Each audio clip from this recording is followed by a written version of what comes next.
Put a finger down if you have family around you. Put a finger down if you have a warm bed to sleep in. Put a finger down if you have clothes in your wardrobe. Put a finger down if you have a roof over your head. Put a finger down if you have access to education. Put a finger down if you want to be part of changing the world.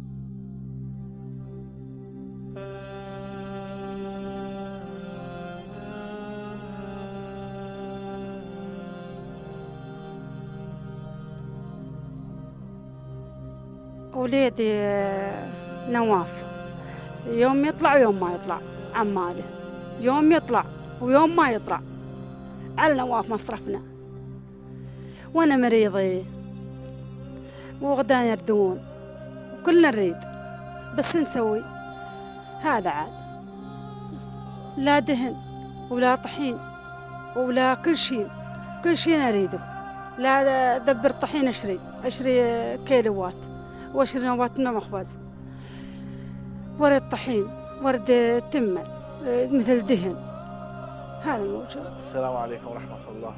Now I've been invited here to this Hajiya's house where unfortunately her husband died in a car crash. Now she's got 6 children. The eldest is 15 years old and he works in a construction site doing odd jobs for whatever he can, for whatever money he can, and that's the only source of income that she's bringing in.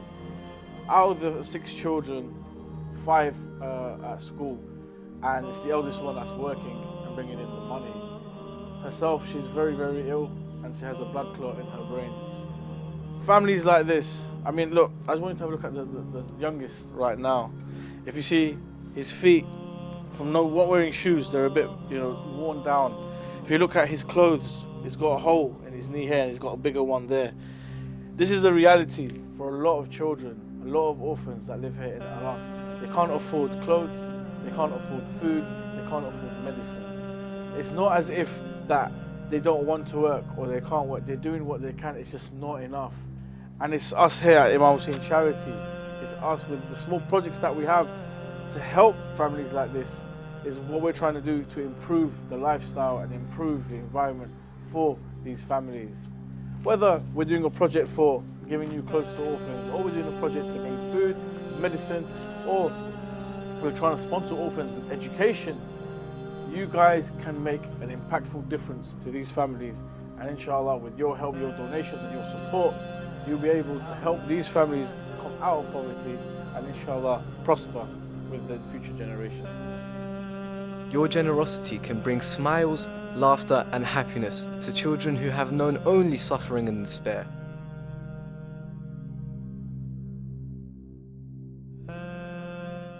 Come to work with me as a presenter at the Imam Hussein Charity Office. I've just woken up and I begin my day with wudu. Alhamdulillah, I have access to clean and fresh water. Now, I have to pick out a nice suit because I know that I'm fundraising. I'm going to be on camera. Hopefully this color's okay with the suit. It should be. Fine. Okay. I've got my keys. I can't forget to take out the sadaqah before I leave the house. An estimated 153 million children worldwide are orphaned. Getting into the car, the first thing I do is put on the heating. It's absolutely freezing outside. Shahr Ramadan's our busiest season. We need to crack on with meetings, film some promos, run through some scripts. And we're here at the studios, Imam Hussein, headquarters in London. This is exactly where all of the hard work happens to bring you the Ahlul Bayt alayhimus salam on your screens. Okay, my goodness, we've got so much to do here in preparation for the Water Wells campaign, the Iftar Pack initiative, and the Orphans campaign. The team are working massively hard. Now I need to get down to the studio as soon as possible. So we're here now. I've got the mic in place. I've got the earpiece in place so that the producer can tell me and direct me what I need to do, what I need to say, what next. I'll be honest, sometimes it's very difficult to be able to listen to them and also speak, but inshallah we'll get through it. So that's my day done at the studios. Tiring day, of course, but it'll all be worth it. See you all live on Imam Hussein TV 3 for our Ramadan appeals. Assalam.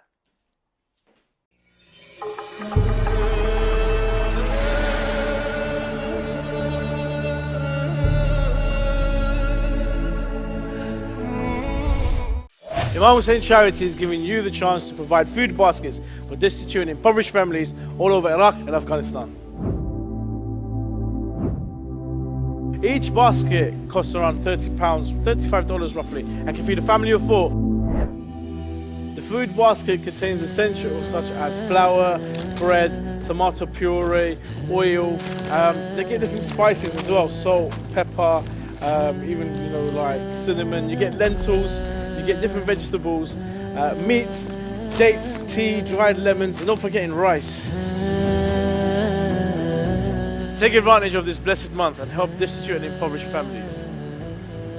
You can pay via bank transfer, PayPal, or visit us at www.imamhusseincharity.com. Give the gift of a healthy meal to a family in need by donating to our Food Basket campaign.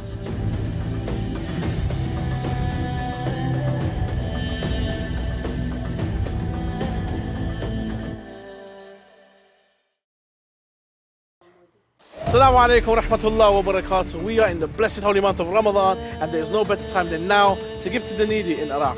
Imam Hussein Charity is giving you the chance to provide food baskets for destitute and impoverished families all over Iraq and Afghanistan. Each basket contains enough food to feed a family of 4.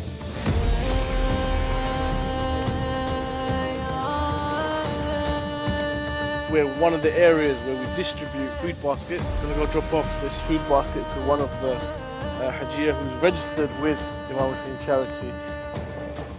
Assalamu alaikum Hajia.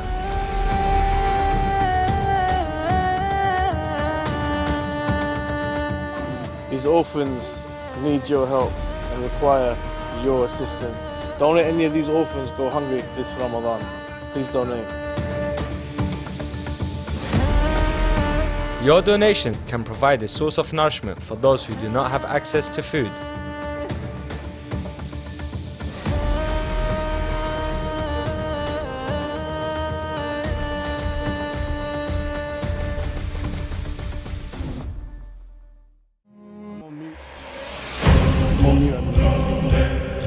I think ready should come on, do some kick-ups and that. We're doing one day. Yeah. You got FA badges? Yeah, for coaching. Get them. Yeah.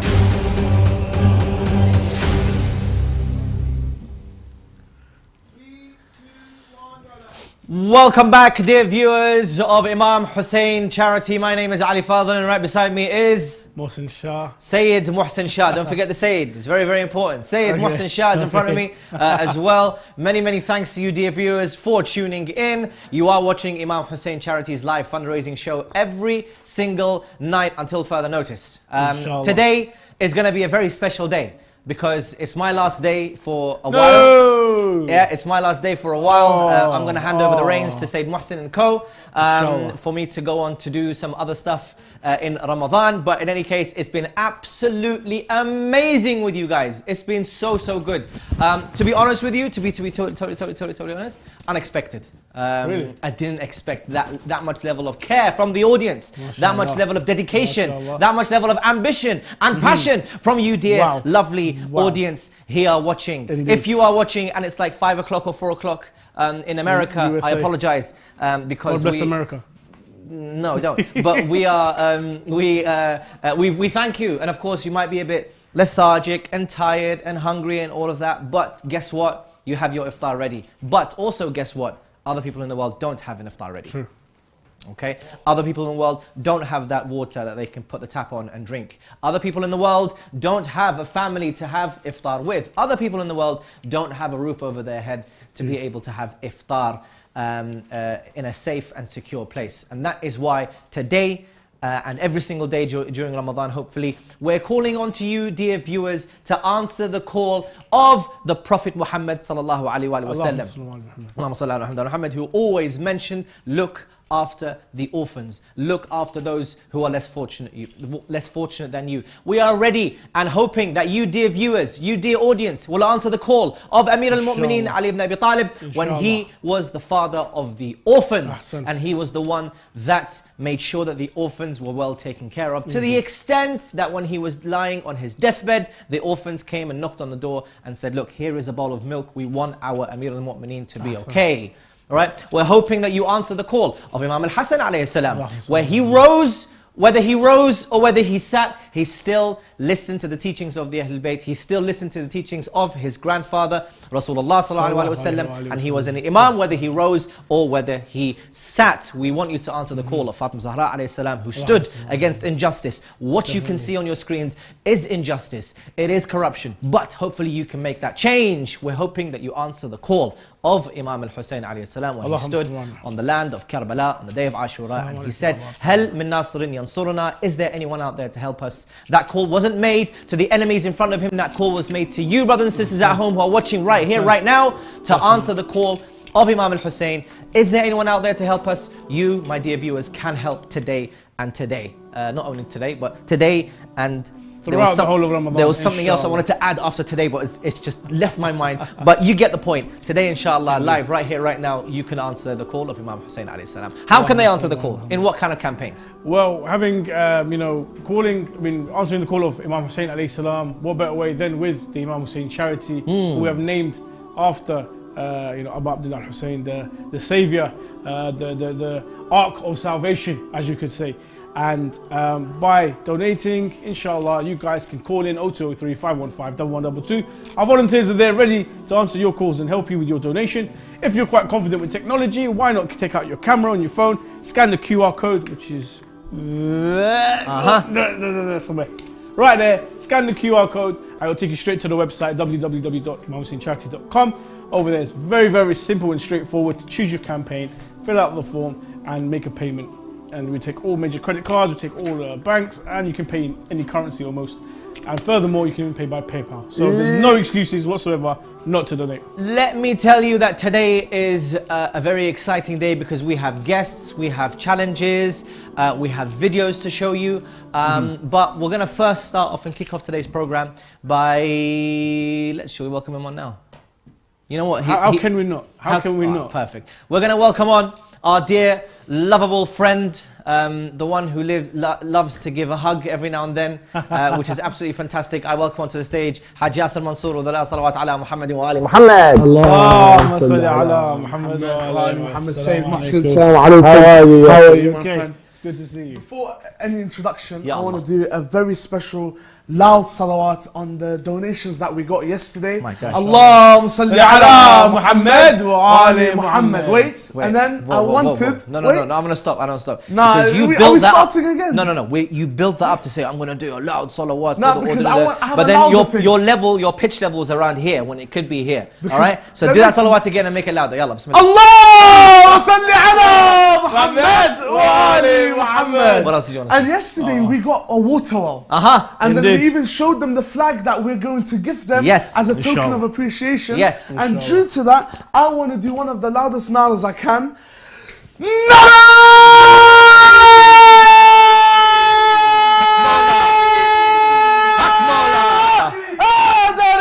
I hope you viewers at home have replied with Ya Ali as well. But guess what?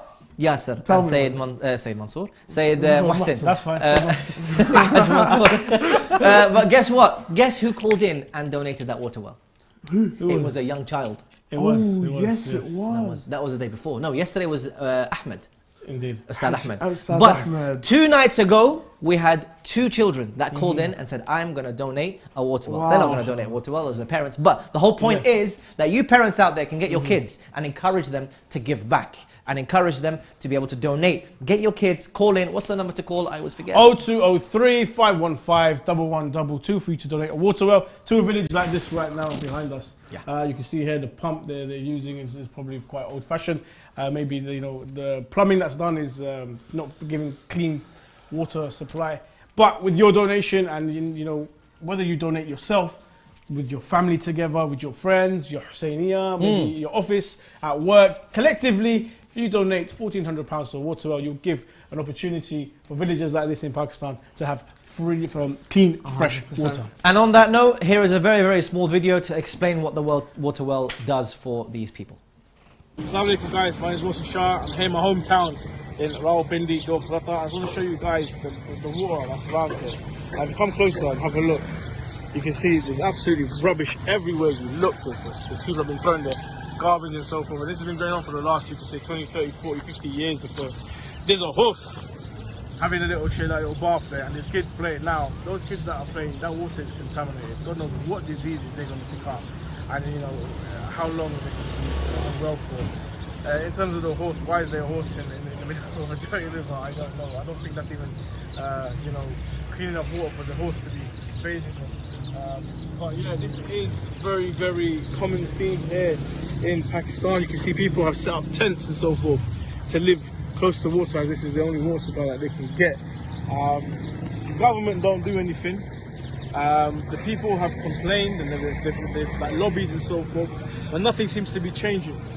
So it's people like you that we depend on in order to make a change, that you can bring fresh, clean water here in Pakistan.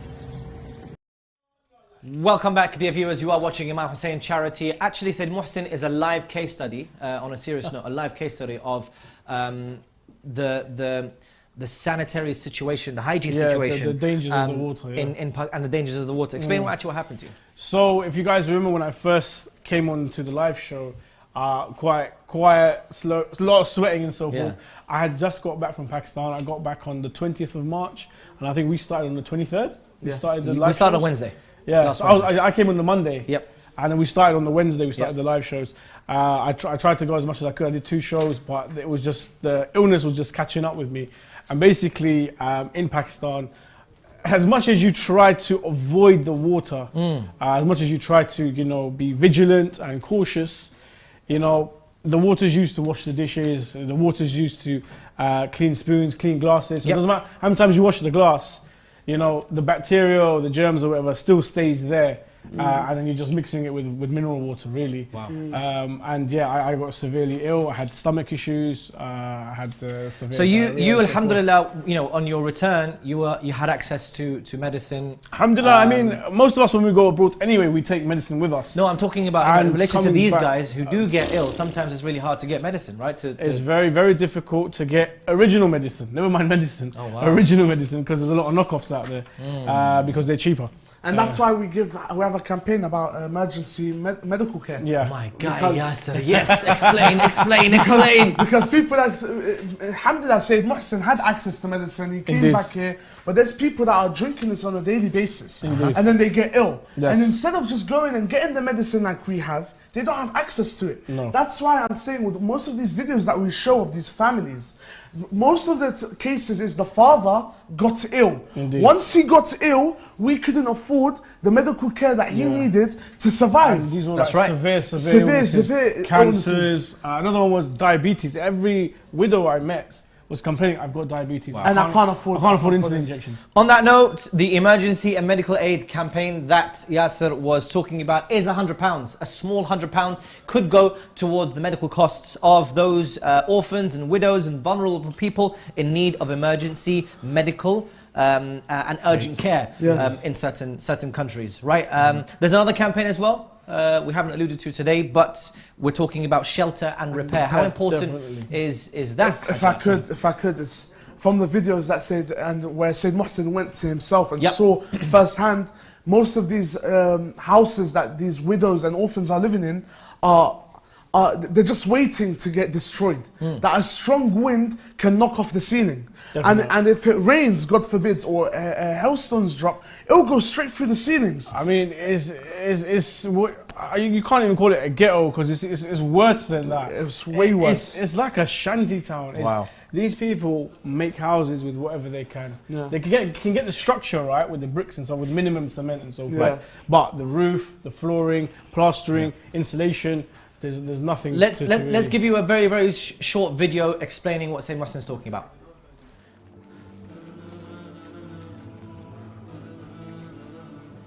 Got a pole holding up my wires.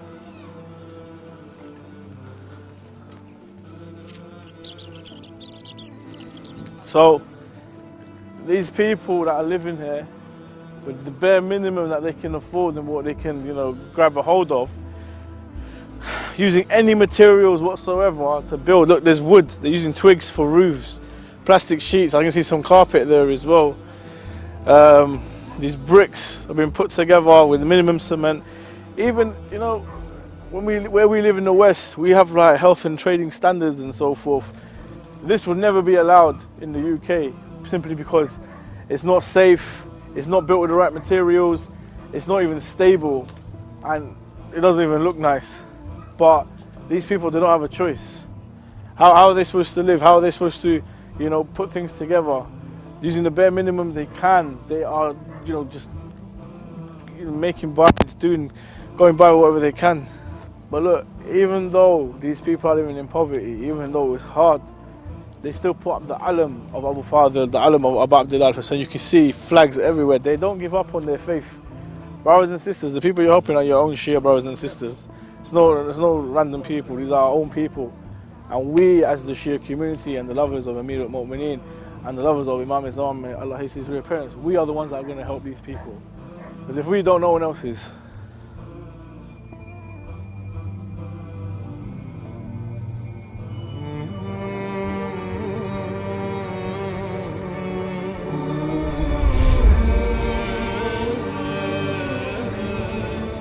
Assalamu alaikum wa rahmatullah.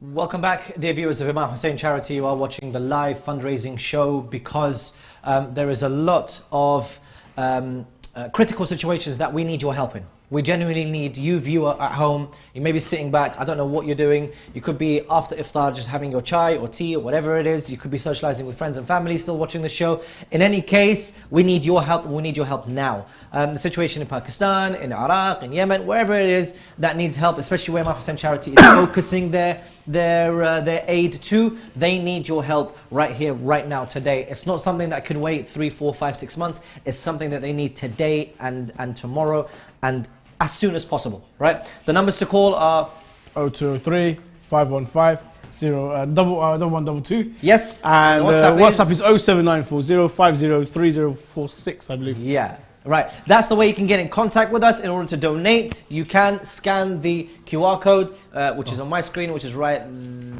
there. Scan this code, and then you're able to simply follow the instructions and donate. Now, for those of you who needs to be incentivized to take part, I'm going to explain how to take part in the competition that we have daily, but I want to get Sayyid Mohsin's thoughts on that video that we've seen just now.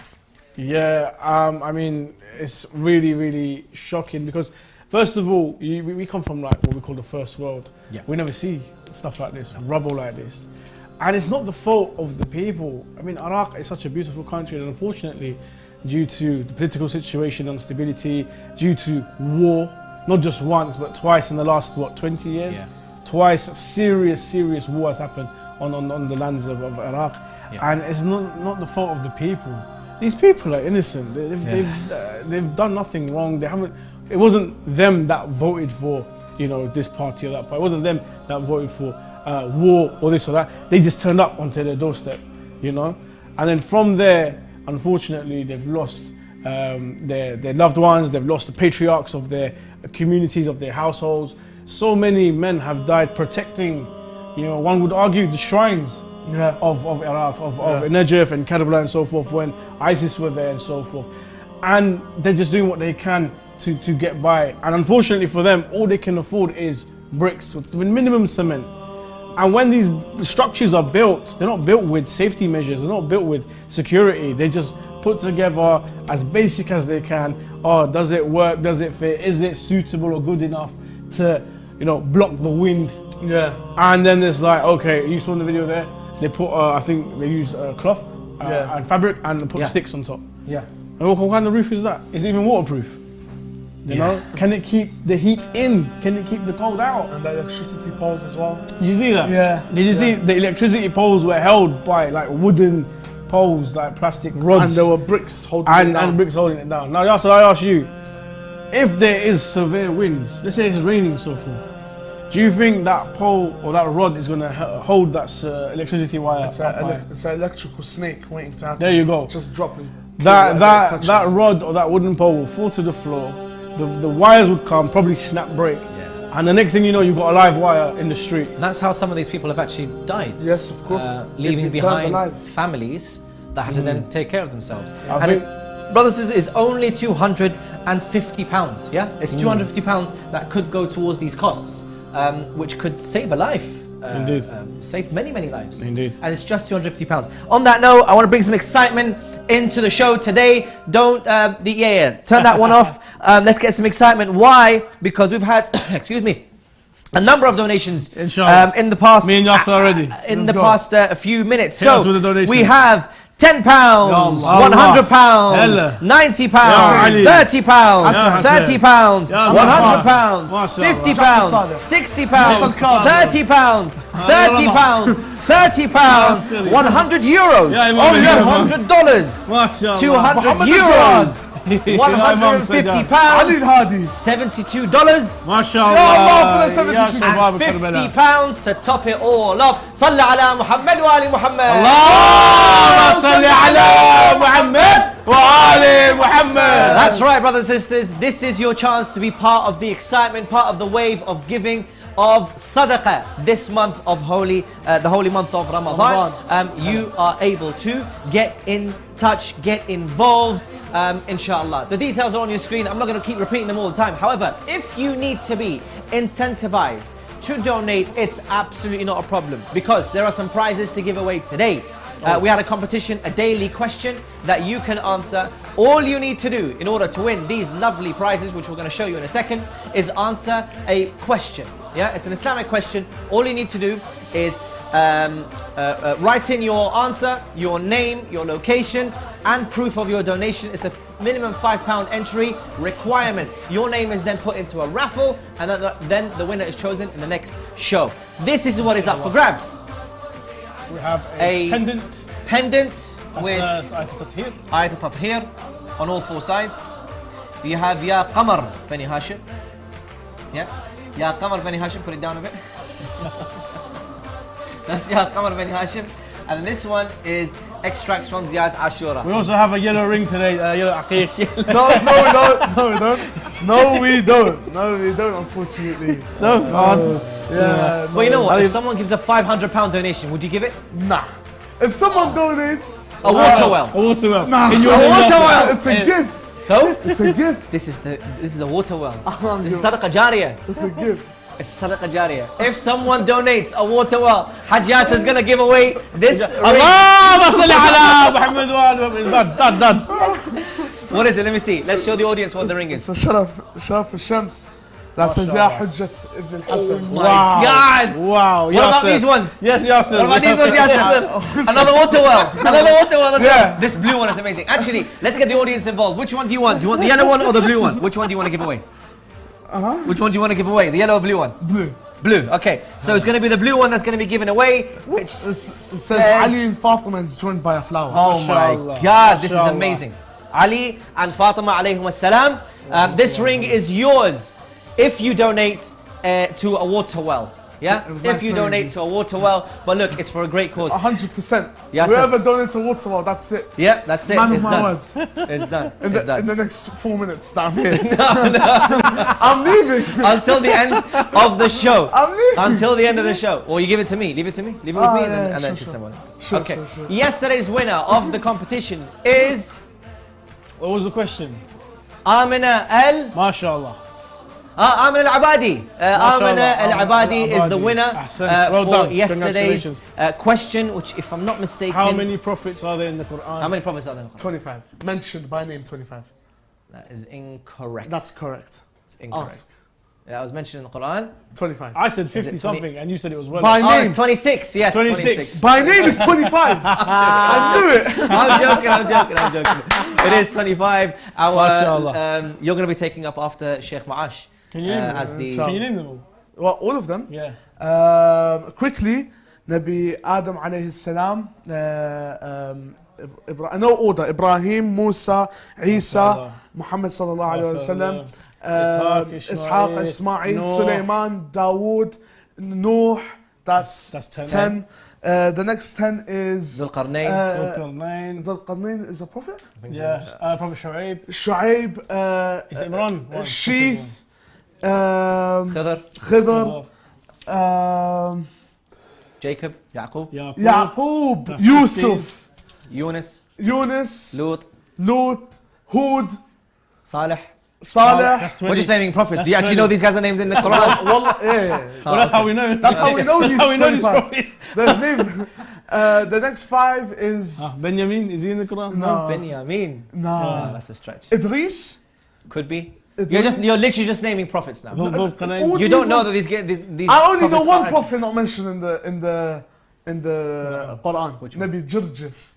Jirgis. Yeah. Who is Nabi Jirgis? Well, there's 124,000, so I'm going to take his word for it. Yeah, it is Nabi Jirgis. I'm going to take his word for it. On any note, once again, you guys can get involved.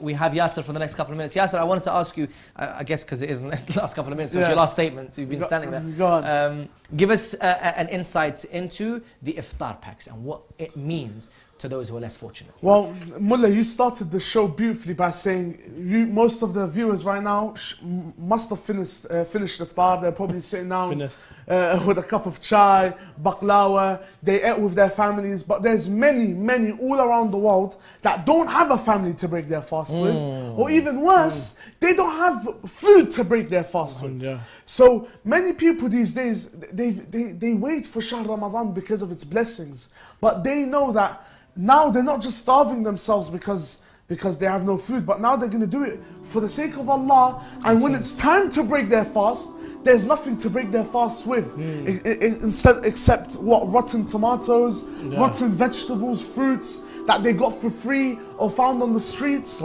People do not deserve this, especially people that have been mentioned in the Quran for us that it's wajib upon us to take care of them. If you today sat down and had iftar with your family and you bust jokes and you had fun, it was a beautiful vibe, your mum gave you food, just realize, brothers and sisters, this is a ni'mah from your Lord for you to realize that you have this, but other people don't. So why don't you pick up that phone? Why don't you check your wallet, your bank, and see that, you know what, I have an extra £30. Why can't I donate it and feed that widow, feed that orphan, so that maybe Allah subhanahu wa ta'ala can bless me more. Bless me to the extent that I can help more than one family. Help more than just one child. Why not? Why not? This Shahr, Allah's door of mercy has opened. All you have to do is walk through that door. Make the effort and walk through that door. Donate. Call on 0203 515 1122 or scan the QR code. And know that whatever you donate, brothers and sisters, I promise you that Allah subhanahu wa ta'ala will give you tenfold back. And you can see here in the videos behind us the distribution of the iftar food pack. Inshallah, we're aiming for 100,000 this month. Inshallah, and we cannot do it without your help. Inshallah, if you could pick up the phone 0203 515 1122 or go to the website www.imamhusseincharity.com and make your donation and make a change. On that note, we have a small video for you, but before the video gets played, we want to say thank you to Haj Yasser for an absolutely amazing time with you in the limited 20 minutes that we had, but it's okay. Because your small bursts of wisdom, inshallah, will inspire people to donate, and inshallah will inspire people to call in. We have a small video, and inshallah we'll see you in a couple of minutes. للبيت ما عندي وهذا شوف أنا يعني تعبانة حالتي كلش راتب صار لي 4 سنين ما عندي ومكاني الجهالة ما أقدر أدبر وهذا شوف حالتي وصعب كلش صعب كلش يعني شوفوا الجهالة شوفوا النساء تطلع يعني شوفوا جهال لابسين يعني شوف جهال يروحوا للمدرسة مصرف عندهم والله بعض مرات مصرف ما عنده يعني مثلا الكل كيس ربع دينار لا حصله. وهذا ابني الكبير ابني أكبر به ابني الوليد مصوب والحشت ويا أبوه وهمس قاعد يعالج شو اسمه يعالج العيشة وقاعد يزوع دم والله العظيم يزوع دم. وأنا مرة قلت لك راتب ما عندي كهرباء والله ما عندها على جيراننا جارة هسه. شهرين هو يشتري كل ما معه شيء ذكرت هواي شغلات من قاعد دمي.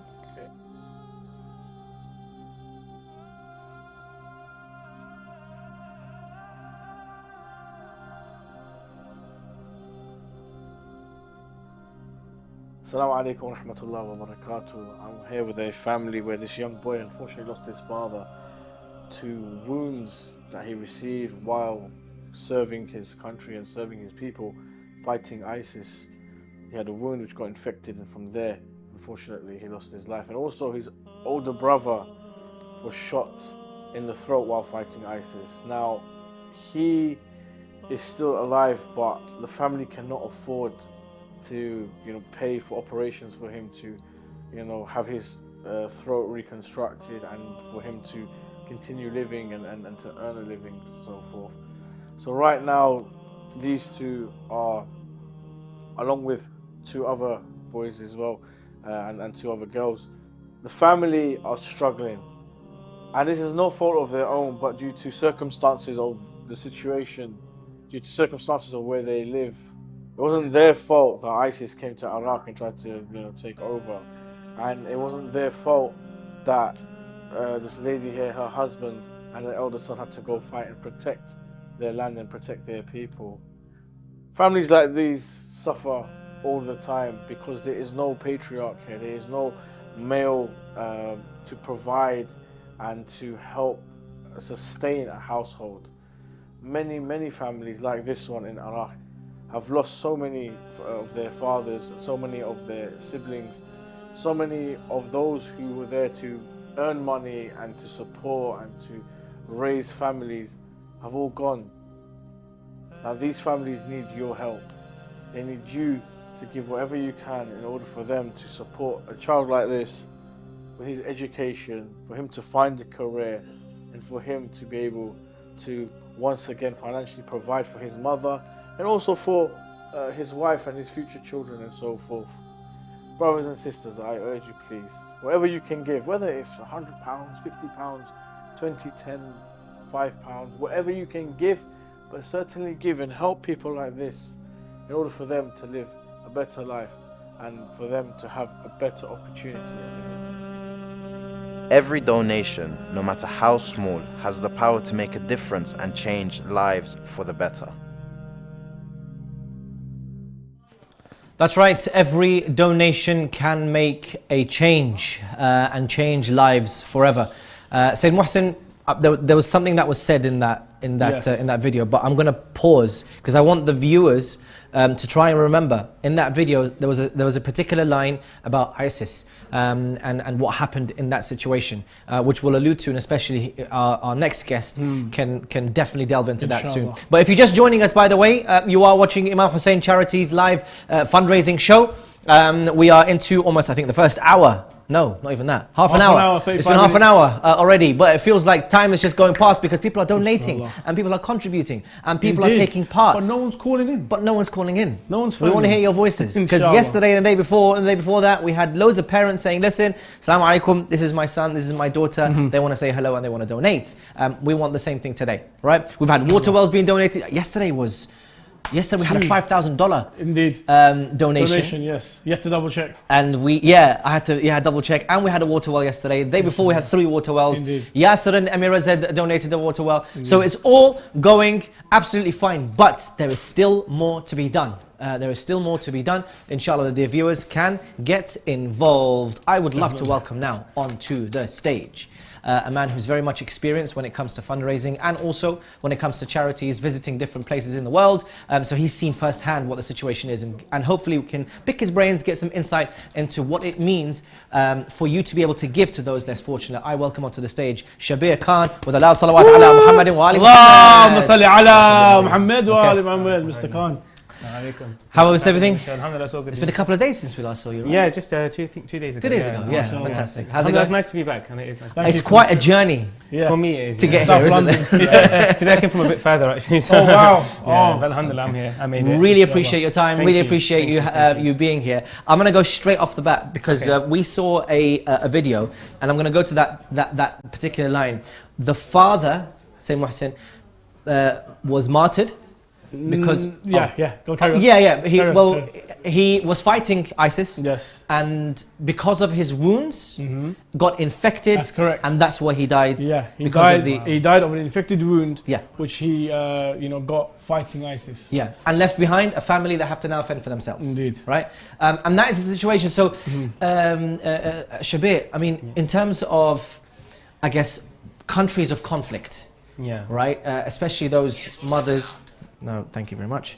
Those mothers out there, those children, especially those who are orphans. What can, in your opinion, how can charity really change their lives? So yeah, I mentioned a couple of days ago about a child, an orphan, becoming a barber. It's something that I mentioned, and now it's on one of the packages. Alhamdulillah. Yeah. So I think that is the answer. The package, that's £500, and what it is education towards helping these less fortunate people out there to creating a future. It's not like I was mentioning last time, it's not just here's the water and here's the food, it's the holy month of Ramadan, so I'm feeling generous, I want to get the thawab, let me feed you for tonight and then tomorrow's a new day, and forget to donate for the rest of the 11 months. Yeah. But with this package, if you donate £500, you're changing the whole future. I think it's important to mention as well, I think you've seen it as well, that these people, they don't want to beg. They do have their dignity, they do have their honor and so forth. Of course. And it's not that we want charity and we just want to live off sponsorship. No. We want an opportunity. Yeah. We want to progress. We want to change our lives around. Can you grant us that opportunity? Yeah, of course, it is the opportunity, and I've actually got a bit of experience in this specific opportunity that's actually mentioned in the package, which is my family got together, we actually raised quite a bit of money through our Jamaats and friends, and we went out to Iraq and we did exactly this package. We provided sewing kits and education to widowed women. So they went through a very short course where they would be taught how to sew, how to make abayas. That £500 donation, it covers the cost of, well, for when we were doing it, it was covering the cost of the education as well as a starter pack. So they have enough material and equipment to make the first batch. They would then sell that, keep the money themselves. Your donation has been given to them. When they sell, they've made their own business, and it's an economic cycle. So they buy more material. And next year, they won't have to beg for food and water. Right. So that's the big difference. There's something that I want to point out as well. Some people, when they give that £30, £40, it could be just a one-off thing for them. Have you, in your experience, seen charity that does go a long way, like I don't know, maybe a couple of weeks? Have you seen them, for example, on one given day, and then seen them, say, five months later, maybe their situation has changed? Does that work like that? How does it? I haven't personally seen myself because the reason is because every time I go to different places. So it's rare that I would meet the same people again. Also, it's there's always, like I was mentioning, there's always the people out there that just need their water, they need their food. So I'm always going back to giving that. So it's what's a priority and what's urgent. But that does go on in the background. I do want to keep you hold that thought for a second. Why? Because we have a caller on the line. Bismillah ar-Rahman ar-Rahim. Assalamu alaikum. Wa alaikum assalam. How are you? Ahlan. Your name and where you're calling from, please. My name is Hassan al-Mansour, and I'm calling from London. Hassan al-Mansour, it's a pleasure. It's an absolute pleasure to hear from you. Thank you so much. Hassan, you're calling from London. Whereabouts in London?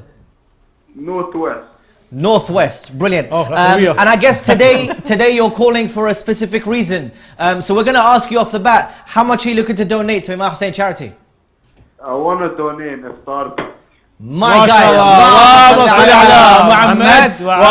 Muhammad. Can I ask you, what is the cause, what's the driving force between you giving a call to us and actually saying, you know what, I'm going to donate to an iftar pack? Honestly, it would be how you lot inspired me to, and I felt like how my parents make me food, and I get to have iftar every night, so I would want to do that for someone else as well. Hassan, thank you very much, Hassan. Inshallah, you know, you can call back later on, maybe another 2, 3, 4, 5 packages. But whatever you've donated so far makes a massive, massive difference to our, you know, fellowship in Iraq. Thank you so much. It does. Thank you very much for your call. Really, really appreciate it. And hopefully that inspires many more to give us a call. It's as simple as that. But by the way, we have to thank those viewers because it probably does take a bit of effort to take your phone out, dial the number, indeed, be on hold, yeah, exactly. blah, Have to wait for a while. Sometimes you get hung up and then you have to call back again. So really, really appreciate the time and effort that the viewers go through and put in order for them to call us and speak to us. So, quick reminder on the campaigns for today. We alluded to the barber and the sewing kits. That essentially is £500, brothers and sisters. It's quite simple. It's not a lot, but what it does is absolutely meaningful because what it does specifically is provide the skills necessary for those men and women, even young boys, young girls, to learn some skills that they can use in life so that they can make a living for themselves. They don't have to go on the streets and go into the middle of the, what we call the ulayah, the central area, relying on zuwar to give them some change and, you know, asking for money. They can actually go out and create a business for themselves. They can create a living for themselves, a livelihood for themselves. And it's especially important. Why Sayyid Muhsin and Shabir? Why? Tell me. It's really important because obviously, I've said it before, I'll say it again. You give a man a fish, he'll eat for one night. You teach a man to fish, he'll feed himself for a lifetime, and so forth. And the other thing is, there's so much potential with these orphans and these widows. They have the ability to learn. They have the willingness and the eagerness, to you know, make a change and to get out of this situation. What were you saying? Just like you said, they don't want to go back and have to beg again and again. They just want that one push of help to provide them that one package. It's a similar concept to the water. Well, they're both sadqa jariyah. They just need that help so that they don't have to constantly have to go and fetch water. They'll be able to go and get pure, clean water just from a water well around the corner from their houses. And that's yeah. Do we, Mr. Fal, do we have the video of, I think her name was Benin, a young girl who was very, very eager, wanting to learn, wanting to do more, a very ambitious girl. Do we have that video? The producer has responded by saying yes. So we'll see you in a couple of minutes. Hi, my name is Benin. I live in Karbala in Iraq. I'm 70 years old. I want people to help me in my life. I want to travel from Iraq. I just want to travel with my family. This is my dream when I was young. I want to learn English. I wish to be translator. Thank you, Imam Hussein Charity.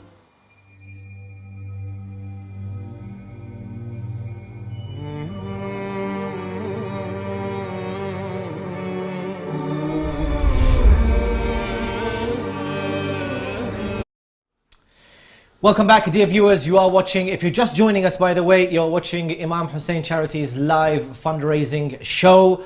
We've had Yasser Mansour on the show earlier today. We have the fantastic Shabir Khan, who's on as well. As always, by my side is the lovely Sayyid Muhsin. Pleasure to be here. And for those who are just tuning in, we are fundraising for some absolutely amazing causes. We were talking just before we went off to a video. We were talking about skills and training in order to hopefully develop some of these young children's lives for them to create a livelihood for themselves. Indeed. Yeah.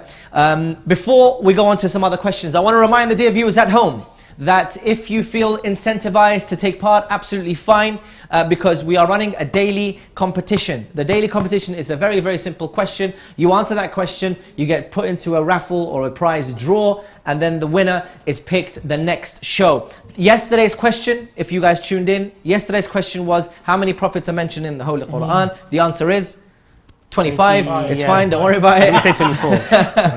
Yeah, you got it anyway, you got it. The answer is 25, and the winner is Amina Al-Abadi, who is the lucky winner of one of the IHC jewelry sets. Today's question is, which surah in the Quran does not start with Bismillah? Fairly simple question, so get typing your name, location, proof of your donation, minimum £5 to enter the competition, and also the answer as well. And then we'll find out who wins in tomorrow's show, inshallah. Sayyid Muhsin? The video that we saw of the young girl, I mean, it's a prime example of you know, these orphans, you know, the determination, the willingness. Now that girl has probably never stepped foot out of her city, but you saw her English. Now imagine if she had a sponsorship where she could go learn more English, and then she'd go into college, maybe university.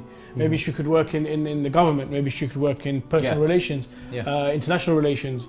In translations, maybe she can translate books for us, Islamic books into English. Maybe she can work in the airport, or you know, a really, really senior high position because of the skills she learned. And that is down to you guys donating and helping someone like her, you know, learn and become, a better person, I guess, or more, you know, academic and more education, and give them a new profession. I wanted to ask, based on your experience of speaking to those who are less fortunate, on average, what is the type of discussions that you have, especially with children? I mean, you don't speak to children about, you know, do you guys need water? Do you guys need food? Do you need shelter? Because most of them are quite innocent. They're like, look, this is all I know. I've been born. I've been born into this. This is all I know. I mean, is there a better life? I don't know. There could be. But for the parents out there who know that there's a better life, but I want to focus especially around the kind of the children, the conversations that you have with children. Can you think of the last conversation that you had? So there's two different types of conversations you can have with the children. The one is, for example, what you're doing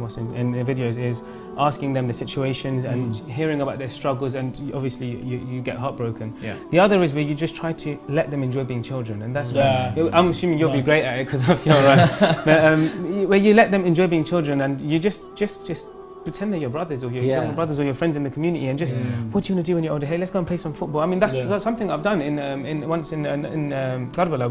We got rented a football field, like a power league 5-a-side pitch. And we an AstroTurf pitch. That's it. And then we actually got donations to provide football boots. So we had a bunch of football boots, and we were trying to find out who's in what size. And I remember we gave it all out. I remember we recorded. We got a camera really high up recording the whole game, and we just played a 5-a-side game against them. That's brilliant. And they were loving it. Were they good?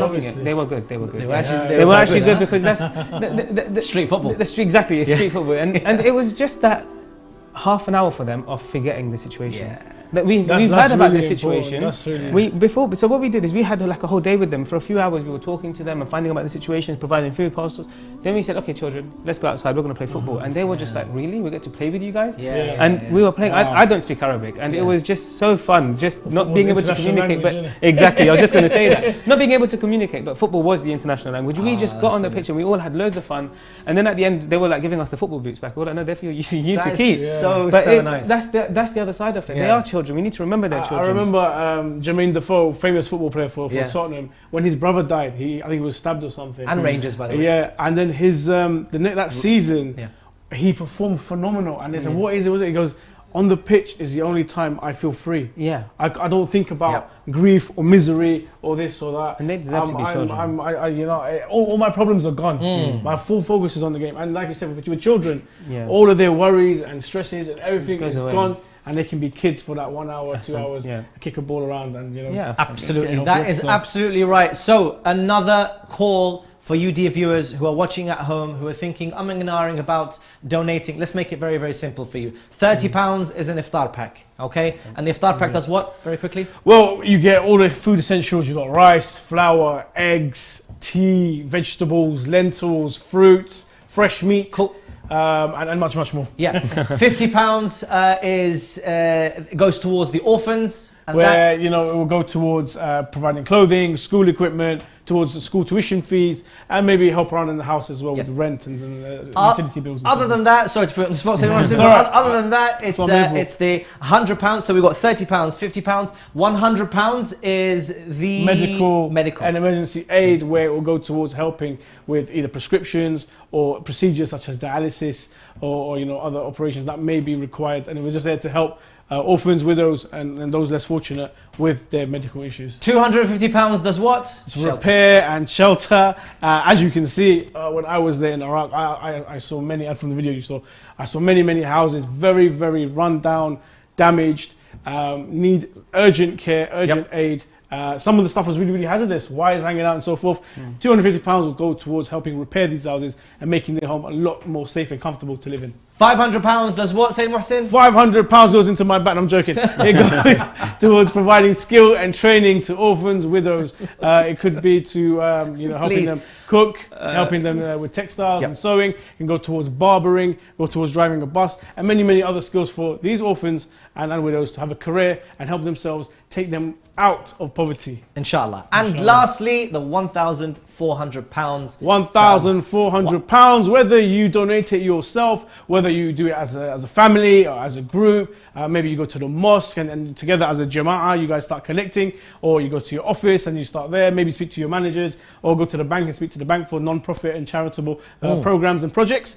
But the £1,400 will provide a well in the southern regions of Pakistan in a village where it will provide them with fresh, clean water which they can use to drink, to clean, to sanitize, and also to use in their agriculture for them to grow crops and so forth, which they sell. So we've seen quite a lot actually. One of the donations that came in for the water well was in the name of their marhumin. Yes. So there's two things here, right? Number one, in the name of your marhumin. What an amazing gesture that you can give to a loved one that has passed away when you donate a water well in their name. Why? Because their book is closed. That marhum, the one that's passed away, their book is closed. They can't physically do anything else to have any effect on their book of deeds on the Day of Judgment. Yes. However, what they can do is call upon their loved ones who are still alive, i.e. us, and we are then able to do something in their name that their book is still receiving good deeds, inshallah, right? It could be prayers, it could be salats, it could be dhikr, it could be feeding someone, but sponsoring an orphan. It could also be a water well. Why? Because the water well till eternity is going to always and constantly provide water for those who are less fortunate. And water is such a necessity that it can be used in anything. It could be used for drinking water. It could be used for ablution, wudu. It could be used for washing clothes. It could be used for washing dead bodies. It could be quite sinister, but yeah, dead bodies. Morbid, I do understand. Yeah. But yes. It's required. Right? It could be used for a number of different things. Yeah, even just that sip of water. When they drink that water and say, "Ya Hussein," you get that thawab. The marhum gets that thawab, which is an absolutely amazing cause. Right? That's point number one. Point number two, in terms of the £1,400, it doesn't have to be on one person. That one person can say, "Look, I am going to dedicate my time, my commitment, my efforts to find 13 other people to donate just £100," and guess what? That thawab is then multiplied. Indeed, it's spread out. By it's 13. Divided by it gets 14 multiplied of by 13, right? So Definitely. then there's those other 13 people, that's the way you can sell it to them. That's the way you can explain it to them, right? And say, listen, your marhumin then gets the thawab as well of the water well. So it is a win-win situation. It's a no-brainer, essentially. So please, even if you don't have the £1,400 to hand right here, right now, just make that niyyah, that intention to say, I'm going to find it somewhere. I'll find 13 people to give me £100, and that's the water well done for us. Inshallah. Yeah? 28 people, £50 each. Can you go more? It will be 140 people, £10 each. Yeah. 1,400 people, £1 each. Well, in any 700 people, £2 each. Right, cool. You get the idea, right? We're going to go to a very, very, very small break before we get the last kind of thoughts from Shabir, inshallah, because the program is very, very dynamic today. It's amazing. We've got another guest coming on as well. So we're going to go to a very, very small break. We'll see you in a couple of minutes.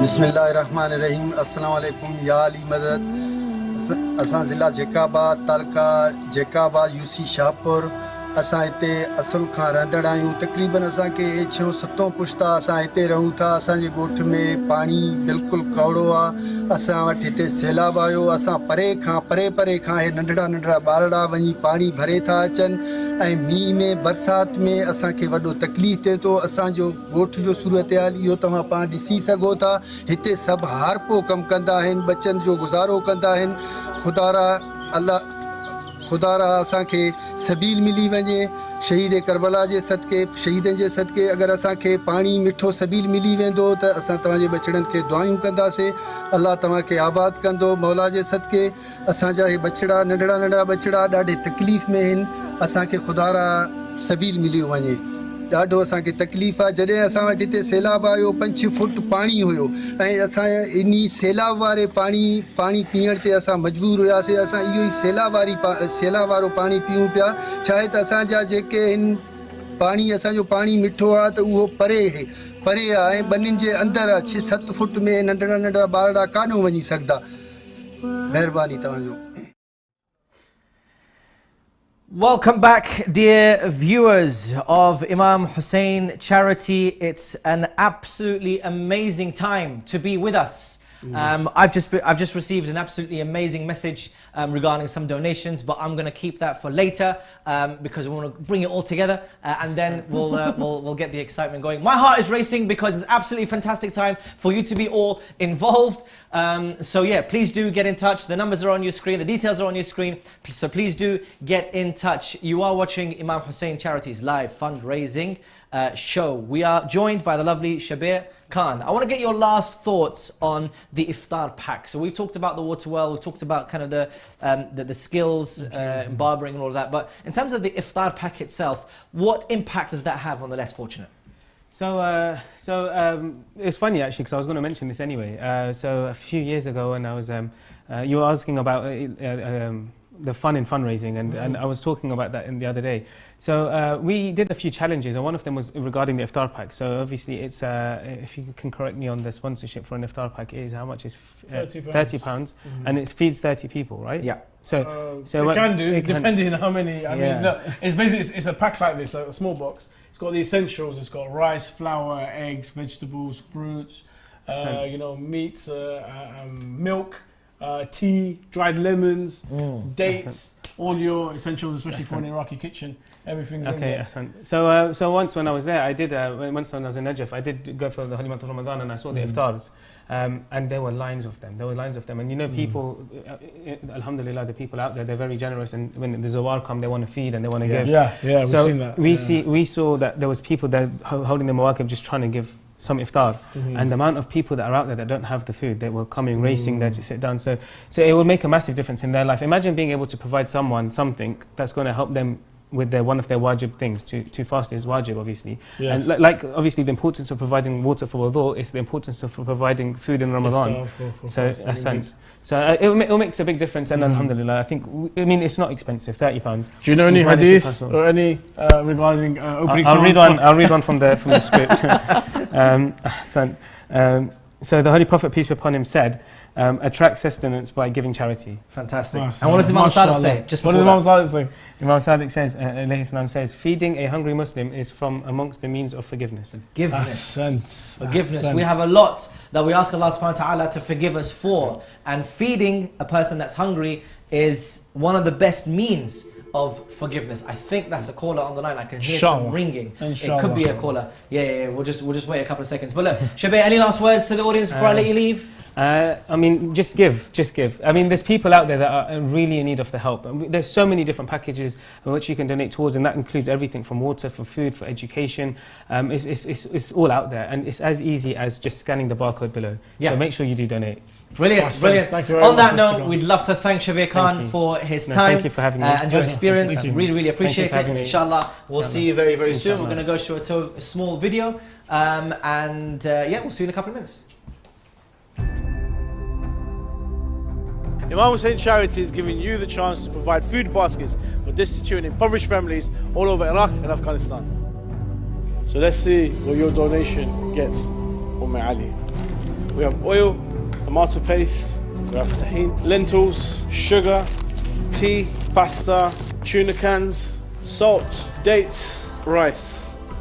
She would also be receiving fruit, vegetable and meats, and that comes fresh on the day delivery and only costs £30. Brothers and sisters, you can pay via bank transfer, PayPal, or you can visit www.imamhusseincharity.com.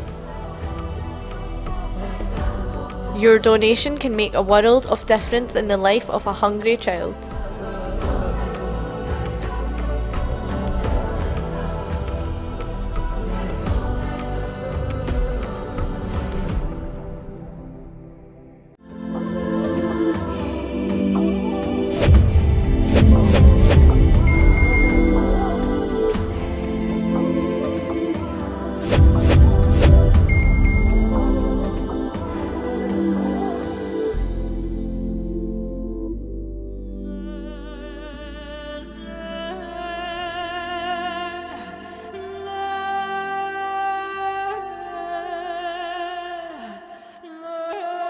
These orphans need your help and require your assistance.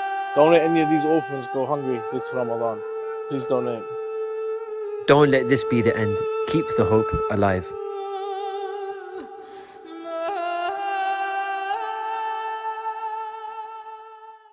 Put a finger down if you have access to fresh water. Put a finger down if you have food in your fridge. Put a finger down if you have access to healthcare. Put a finger down if you have never lived in a war zone.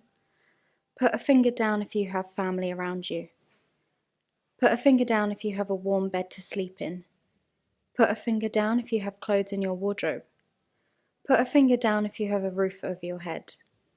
Put a finger down if you have access to education. Put a finger down if you want to be part of changing the world.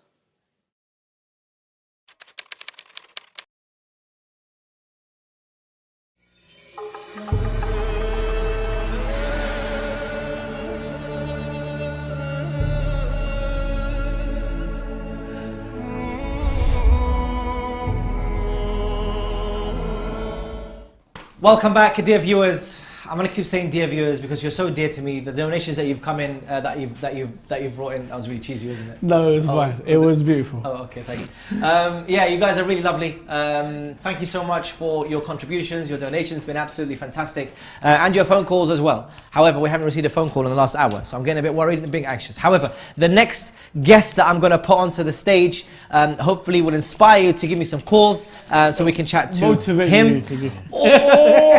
Got to shake your hand on that one. Hopefully, it will motivate you to come online, and hopefully, when you donate, your hearts will soar into the skies. Wow! Yeah, your hearts will soar into the skies. And inshallah, your donations, your thawab will jet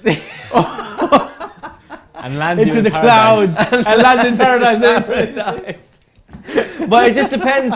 It depends on what terminal you're going to stop at, right? Because the terminals that we have for you are many that you can donate. You know who it is now. I'm going to welcome onto the stage Muhammad Tahir, aka Moti, Motivate. Please welcome him all aloud. Salawat ala Muhammadin wa ali Muhammad. Allahumma salli ala Muhammad wa ali Muhammad. Captain. I'm very well. How are you? I'm very well, thank you very much. How's everything, Muhammad? You alright? Alhamdulillah, yeah. How was your experience last time? Amazing, amazing. I mean, don't ask me to make a play. No, we're not making plays. Yeah. I did, by the way. I went and on YouTube and just typed in YouTube how to make a paper airplane and stuff like that. Yeah, properly. And I managed to get it past 2 meters last time, so it's fantastic. Good. Do you know what we're gonna do, Mo? Muhammad, sorry. We're gonna start off straight away with a challenge. Okay, let's go. This challenge today, there's gonna be 2 challenges for today. But the first one is where each of us are gonna get this little sweet in the UK, candy in America. It's called toxic waste. It's called toxic waste. Now, nuclear what we fusion. do is you're gonna open it, we're gonna hold it, and then count to 3. Can we confirm it's suitable for vegetarians? It's halal. Oh, jeez. Yeah, man. Yes, it's all halal. It's been, yes. I hope so. Why don't we step forward a bit so they can see our reaction? Step forward, step forward, step forward. Yeah, just there. Yeah, just there.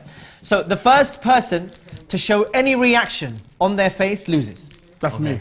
That's going to be, I'm really bad at stuff. So the first person to show any reaction on their face loses. Let's get the sweet out. Have we got a timer or anything? No, Do we have judges? We'll go a minute. Alright. So the judges are going to be the person in my ear. The producers, you're going to see our faces to see the first person that makes a reaction. All right? We'll go in 3, 1, 2, 3.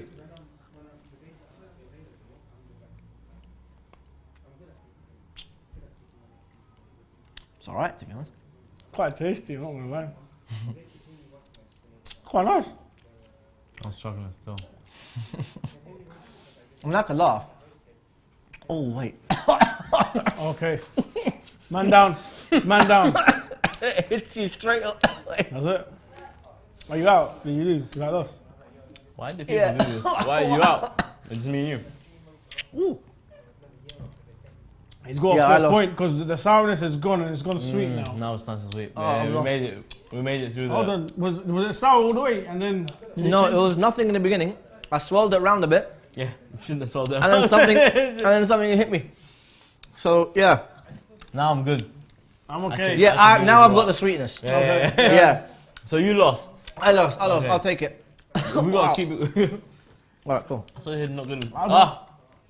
I don't think it's gonna get any worse. Is it gonna, I think it's gonna be a tie. Okay. If that was, yeah, I don't think it's gonna get any worse. We went through the worst bit. That was terrible. Oh, we survived. That was terrible. Yeah. Are you gonna keep it? Are you actually gonna keep? Okay, cool. So back to our stations or our terminals, as we should say. No, I'm joking. have to make rules here. I'm gonna keep dropping them every now and then, but look, as I mentioned, it is a pleasure to have you on. And I was seeing your socials over the last couple of days.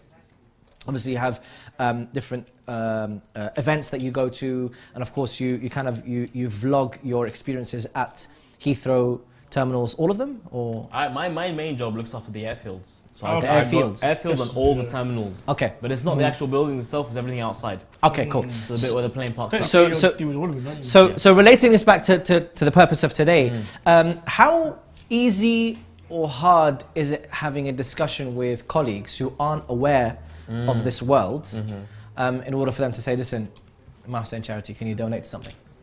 I'm very bold with it. Okay. Yeah, this depends. Some people would completely steer away from the conversation. I have one friend, he went for Arba'in, Ziyara. Okay. Yeah. Told the colleagues he was going to Singapore. Oh, why? Just to avoid the whole awkwardness. By the way, you know, when I came back from Arba'in Ziyara, I Yeah. got stopped by immigration. This is the first time I went. Yeah. And they asked, where are you coming from? I was like, I'm coming from Najaf Airport. Yeah. Oh, was it for pilgrimage? I go, They know. yeah. They checked my passport. Yeah, that's fine. Go. They go, yeah. You know what I mean? They So know. can I hold that thought for a second? Because callers are few and far between. And I Okay, want to get go this guy on. on the phone. So let's go. Bismillah ar-Rahman ar-Rahim. Assalamu alaikum. Wa alaikum assalam. A bit of volume in the studio, maybe. Assalamu alaikum once again. Wa alaikum assalam. Hi, can I get your name and where you're calling from, please? My name is Mushtaba Al-Husseini and I'm calling from London. Say that again, please. My name is Mushtaba Al-Husseini and I'm calling from London. Oh, say Mustafa, Shonek, Shon Sahtek. How's everything? You okay? Alhamdulillah, how are you? I'm not too bad, say Mustafa. Thank you so much for calling in. Thank you for having me. I know it's quite early into Ramadan, maybe 7 days I think. We've just completed the 7th day, 8th day, 7th day? 8th day. The night is the 7th night. It's the 7th night. Okay. Look, it's been a bit early. I'm sure that you made some aims, some targets for Ramadan. Can you share some of your expectations of Ramadan, what you're hoping to achieve by the end of the month? Well, I'm trying to help out as much people as I can. Well, obviously the widows and orphans in the poorer areas in the Middle East. Okay. So inshallah, I'm going to be donating £30 tonight for MashaAllah. MashaAllah. Allahumma Muhammad wa ali Muhammad. Thank you very, very much, Mujtaba. Really, really appreciate Fantastic. it. Can I ask what's caused you to call in today? Well, obviously because I saw the 3 amazing people on screen right now, and also because I had a wonderful iftar, and I thought I had a guilty conscience because there's people out there that don't have iftar, so and I had a wonderful iftar as well. Yeah. Brilliant. That is an absolutely amazing cause. Really, really appreciate it, and hopefully it's inspired the dear viewers who are listening and watching to also give us a call. We're waiting for your phone calls. Thank you very much, Mujtaba, with that £30 donation for the iftar pack. So you're mentioning in terms of you being bold So it's easy for you, and others maybe kind of hiding it. How can we make it for those who are a bit more anxious, a bit shy? You know, how can we give them? How can we get them to have those really important discussions in the workplace? I think the most important thing is you have to. Number one, it's okay to be different. That's something you have to understand and you have to really lean into. The other thing is actually try and find middle ground. So yes, you can go blasé and try and be the odd one out and stand out. But the easier way, if you're a little bit anxious, is actually try and find some middle ground between you and your colleagues. And helping people is always middle ground. It's our fitrah to want to help people and to want to serve. And actually, you find like in some of the sort of more Western philosophies, you have stuff like service leadership, which is a massive sort of leadership trend that is appearing, and the core of it is to serve people. And actually they say that once you serve people, you become their leader. So when you're talking about leadership with your colleagues at work, talk about service. When you start talking about service, you should say, oh well, in my faith, in my culture, service is a huge part of that, and the way that we do that is we have these pilgrimages where we help, and actually part of that, you just have to weave your way into the conversation. Charity and having that compassion for others is a universal trait. It's not a Muslim trait. No. It's nothing. It's not exclusive to Islam. These values are universal. It's a universal human thing. So that's the common ground that because most of the time I say, listen, for example, you know, you guys do your marathons in the name of charity, or for example, each company has a charity on the side anyway. Yes, exactly. Not sure why, but anyway, each company has a charity on the side, and so they understand that actually there are causes out there, and we can always explain to them, look, these are our causes. Why can't you help out with that as well, right? 100%. Especially when you talk about places like Iraq. Okay. There's a complex within that makes them feel like they need to do something. Yeah, I think because it's been on media quite a lot of the last couple of decades or so. Yeah. They understand. Yeah, absolutely. The issues, they understand. The war and the torment that's been going on and so forth. And like you said, Mr. Fadil, everybody actually does want to help. Yeah, people do want to help. I think you should be brave with that ask. Because people do want to help. Inshallah. On that note, just going to give a quick reminder to the dear viewers who want to take part in the competition. The daily question, the question of the night is which surah in the Quran does not start with Bismillah. That's which surah in the Quran does not start with Bismillah ar-Rahman ar-Rahim. So the way you can join this competition is you send your name, your location, your answer and proof of your donation to the WhatsApp. Your name is then put into a draw and the winner will be chosen at random tomorrow. In tomorrow's show, we'll announce the winner for tonight. If you've just joined us, Sister Amina Al-Abadi is the person that won yesterday's show, which question was, how many prophets are mentioned in the Quran? We ask all our dear viewers. How many prophets are mentioned in the Quran? Yeah, I'm going to go for a guess of 25. He's gonna guess 25. Brilliant guess. I was actually going to go in that ballpark figure. I don't know why you dropped it, but just in case. I'm so sorry. Okay, cool. Yeah, so 25 is the answer for yesterday and today. I have a question for you. Tell me. Which surah in the Quran has two Bismillah? Surah An-Naml. There you go. I thought that was going to be the question for tomorrow. It's not going to be the question. It's not anymore. Okay, not anymore. We've just changed Surah An-Naml. Listen, by the way, I do a lot of haraka quizzes, yeah? Yeah. So these questions, they come up quite often. So, but yeah, on that note, thank you very much to those who have taken part. It's absolutely fantastic. Just to give you a quick reminder, there's £30 is an iftar pack, £50 is to sponsor an orphan, £100 is the medical and emergency aid, £250 is for the shelter and repair, £500 is to teach a skill or a trade to a young girl or a boy for them to become self-sufficient when it comes to funds and finances, and lastly it's the £1,400 for the water well. Okay, for the water well, inshallah. Have you done anything crazy in the name of charity? Relax. Like for example, have you done any crazy challenges to help raise money for charity? I do triathlons, if that counts. That is definitely crazy. Yeah. Wow. What's a triathlon? What do you have to do? So the most recent triathlon I done, it's the Olympic plus distance. So it's like the Olympic distance, but then they add a bit for people who are a little bit Better. advanced. A little bit more crazy. No, Okay. more crazy. Okay. More crazy. Triathlon, try meaning three. So three, yeah. So Slowly- swimming, then cycling, and then running. And a jog at the end. Jog at the end, yeah. So the one What was the distance that I hardest? done Is it the jog? Well, you think about it. The jog comes after a 1.5 kilometer swim, then 80 kilometer cycle.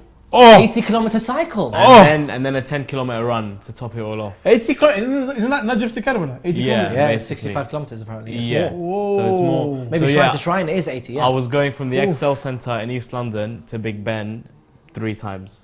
Wow. Yeah. And you completed in how long? 4 hours, 50 minutes? No, it took me about 6 hours. 6 hours? It was a long time. No, I didn't train much for it. I didn't train much for it. Did you have to take a pause, a break and anything, or just a constant? just keep going. You just keep slow going? but steady. Yeah, just keep going. Just keep smashing it. Wow. Yeah. So that's a triathlon, and then you did That's some a extra triathlon. craziness as part of that. What, So the Olympic plus distance. So a typical one is not that long. The normally is 40 kilometer cycle, but this one's double the length of the cycle. Oh, so you did the double of the length. Yeah. I just Okay. I just scrolled down a little bit too far. Just clicked the last option. Because And how many? Yeah. what in the name of what did you do it? So I was helping one of the charities again that helps the orphans in Iraq. And it's all about trying to raise as much awareness. To number one, I think there's two things that the best part about these things is number one, you can do an amazing work to do it for an amazing cause around the world. I think half the battle is up here. You do it for yourself, you become a better person by the end of it, and the whole world becomes better when we become better. So. Absolutely, absolutely. Just a quick reminder to the dear viewers, we're not asking you to do something as crazy as Muhammad Tahir has done. It's not even crazy. It's absolutely, by the way, admirable what he's doing. I was celebrating 5K runs as if I've changed the world, to be honest with you. But 5K runs is like a piece of cake. I've done a 7.5 before I came today. Wow. See what I mean? So when I was running, I used to do Rocky Balboa. 5K it was like, pouring down with wow rain. Can I just add as well? It was earlier today. It was just before the start. Literally, it was pouring down. Mad. So we're not asking you to do that. We're just literally asking you to take your phone out of your pocket and then press a couple of buttons. Just a few clicks. Boom, you've changed a life. Yeah. It's literally as fast as that. Literally as fast as that. If you want to do a triathlon, I mean, feel free, you can do that, but you don't have to. We made it easy for you. We made it nice and simple. Get in touch. Get in touch, brothers and sisters. We're going to go to a very, very small break. After that, we're going to pick the brains of Muhammad Tahir once again. So we'll see you in a couple of minutes. العين هسه هاي اليسرى ما أشوف بيها ألم بالرأس وارتفاخ البطن يعني لازم عملية جراحية ابني عنده صرع وعنده مشكلة شلل بالمثانة يعني زارعين له حالب هو اصطناعي فما يتبول طبيعي. Assalamu alaikum wa rahmatullah wa barakatuh. We're here in Horin Karbala, the house of Rasul. Now, Rasul unfortunately had a small brain hemorrhage where one of the veins in her head burst. Luckily, she managed to have an operation to fix the issue. However, the error has occurred again. There's still blood leaking. She complains that it's causing her swelling. She can't see out of her left eye. She gets random headaches, and unfortunately, because of the circumstances and because they're in an impoverished situation, her family cannot afford for further treatments. Now, because of Rasul's swelling and so forth, it's very, very dangerous if this situation carries on. With the brain hemorrhage and so forth, we're not sure how severe the circumstances are, and it is going to get a lot worse. More swelling in the body towards the face, towards the arms and legs, which will stop her from performing household duties and looking after her children. Young Ali, mashallah, is only 11 years old and has issues urinating. They didn't have money for a permanent solution, so they have to go to the hospital for him to have his bladder emptied. This obviously costs money, and they cannot afford for him to regularly go to have his bladder emptied. It's impoverished and destitute families like this all over Iraq that require your help. Now, with the help of Imam Hussein Charity, you guys can help provide prescriptions, medical checkups, treatments and medicines for them to live healthier, to live longer, and inshallah see a better future for them and their children. Your generosity can bring smiles, laughter and happiness to children who have known only suffering and despair. Welcome back, dear viewers of Imam Hussein Charity's live fundraising show. As you can see to my left, probably your right, Your right, yeah. Yeah, It's going to be my that's left, your right. correct. You can see Muhammad Tahir with me, aka known on social media as Moti or Motivate or the airport guy. It's a pleasure to have you. Pleasure to be here. We've picked your brains. You've said some amazing stuff around triathlons and 80 kilometers and all of that, but it's all in the name of charity. Absolutely. And that's why we're calling on you, dear brothers and sisters, to answer the call, of the Ahlul Bayt alayhi salam, who put so much emphasis on giving. Imam Sadiq, as mentioned before, says feeding a hungry Muslim is from among the means of forgiveness. And an act of charity, actually, Imam Sadiq also goes on to say, an act of charity shields us of 70 evils of this world, including an ill-fated death. Wow. The one who gives charity never dies ill-fatedly. We've seen in the videos already some of how his fathers have passed away with illnesses. Even the video we just saw right now with the mother and the child. The mother had brain hemorrhage and so forth, cannot afford any sort of medication and procedures. And also the 11-year-old child with her, who has issues, urinating. He can't really pass urine and has to have his bladder emptied. Now, brothers and sisters, we have, the campaign for £100 to help with medical aid, and that £100 would help, families like that, in order to get the correct procedures and medication for them to, heal, get better, and inshallah improve their lives. I'll pick up the phone 0203 515 1122. Visit www.imamhusseincharity.com, where you can easily select your campaign and donate to any of the... I think it's not just the hadiths as well that we can look at, just the lives of the Imam. They were the ones who were out in the middle of the night giving charity. It's not just as easy as pick up an app and give it. Back in their day. They used to actually have to be, up in the streets in the middle of the night to provide. On that note, care. can you think of a personality that's inspired you to give to those who were less fortunate? Wow, that's a good question. Really good question. There is a man in Iraq called Hisham al-Dhahabi. Okay. I'm not sure if you've heard of him, but he got to a point where he saw so much poverty around him that he started to take on orphans himself. Wow. And he started to actually take on orphans in his house. He built a massive house, and now he lives with a massive selection of orphans. I think he has over 40 orphans in his house, but across the whole of Iraq he's built shelters to help more orphans. What I love about his idea is it's not just about orphans, like just helping them, giving them their bread and butter. He also brings elderly people who are thrown on the streets in.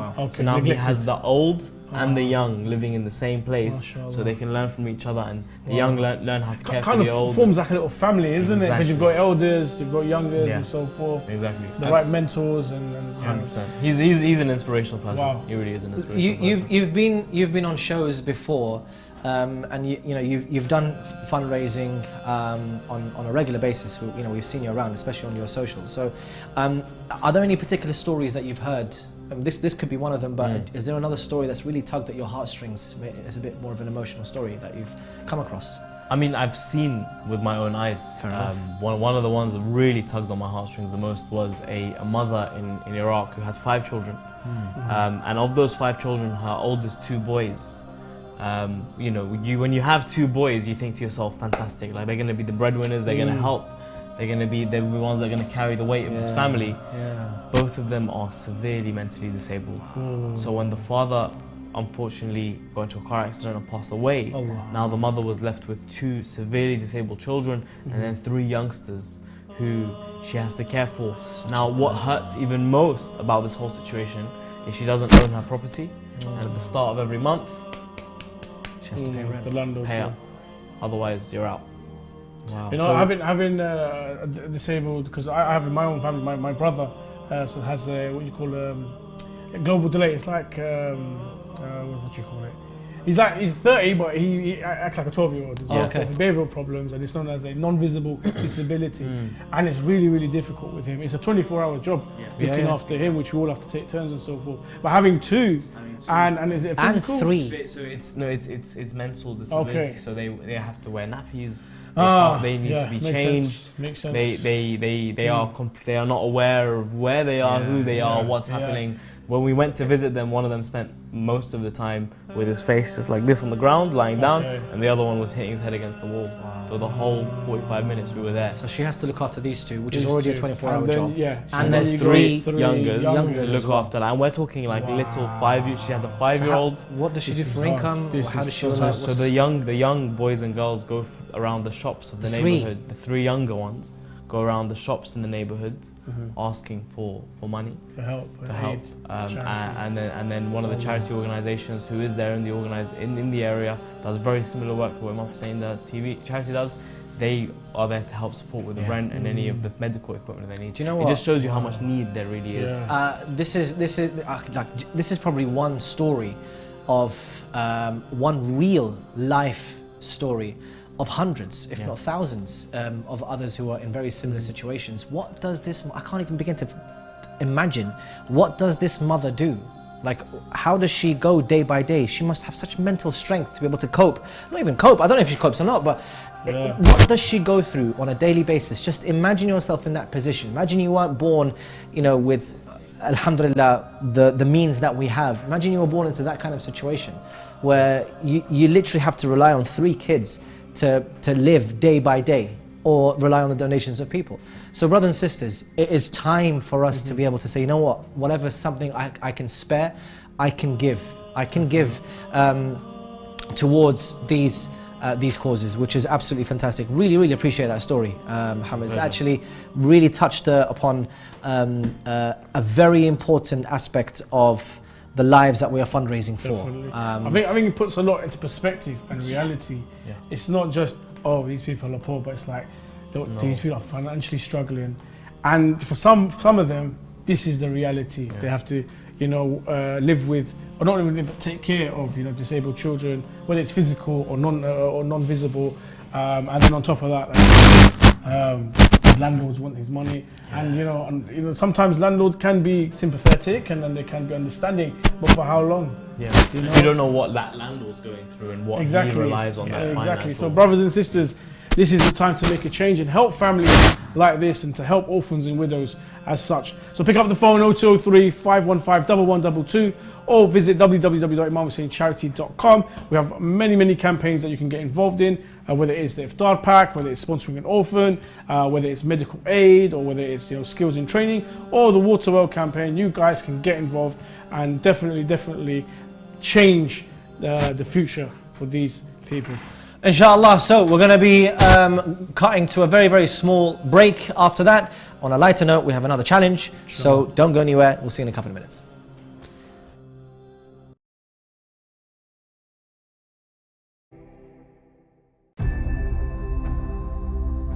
Imam Hussein Charity is giving you the chance to provide food baskets for destitute and impoverished families all over Iraq and Afghanistan. So let's see what your donation gets, Ali. We have oil, tomato paste, we have tahini, lentils, sugar, tea, pasta, tuna cans, salt, dates, rice. She would also be receiving fruit, vegetable and meat, and that comes fresh on the day delivery and only costs £30. Brothers and sisters, you can pay via bank transfer, PayPal, or you can visit www.imamhusseincharity.com. Your donation can make a world of difference in the life of a hungry child.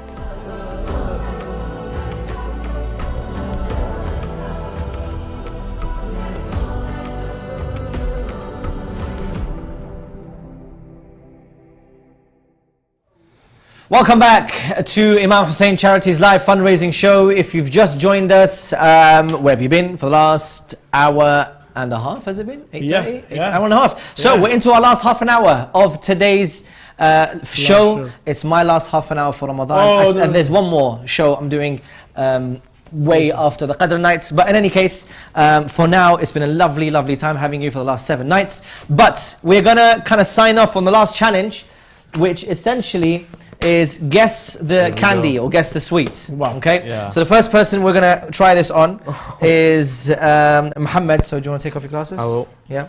Thank you. Right. You want to stand in front of me? I'm going to put this over your eyes. It's very simple. There is a number of different candies and sweets They all had different flavors. You have to guess the flavor. Is it nice flavors? I don't know. I genuinely don't know. I think they're the horrible flavors. Yeah, let's go. No. I'm gonna go for the one the most gruesome looking. The most gruesome looking. How do I tell the producer what it is without telling the producer what it is? Producer, please. No, not that one. Which camera do I show it to? I don't know. Wait, one second. Producer, can you confirm? Can you come and see? Can you confirm the flavor, producer, before we put it into Movate's mouth? Can you see that one? No, can you generally? Oh, there you go. Yeah? Yeah, do we know what flavor that is? Yeah? Okay. Okay, she's confirmed. Right. Should we give it to your hand? Can you put Okay, your hand? ready? Go. I'm ready. To guess the flavor. Bismillah. It's halal, don't worry. Gelatin free. What are we saying? Is it nice, first of all? It tastes nice. Yeah, it's nice. Oh, it's nice. Oh, okay. I was hoping it was horrible. Toothpaste? Sorry. Toothpaste? What? I don't know. What is it? Mint? Peppermint? It's a bit pepperminty. Okay. No, it's not toothpaste. It tastes like toothpaste. Okay, so it's not toothpaste. What is it? It's passion fruits. Passion? Nah, it's not passion fruit. It is, apparently it's passion fruit. We're going to go for the second one. You want to drink some water? Give him. I don't know which one's your water. They'll use one.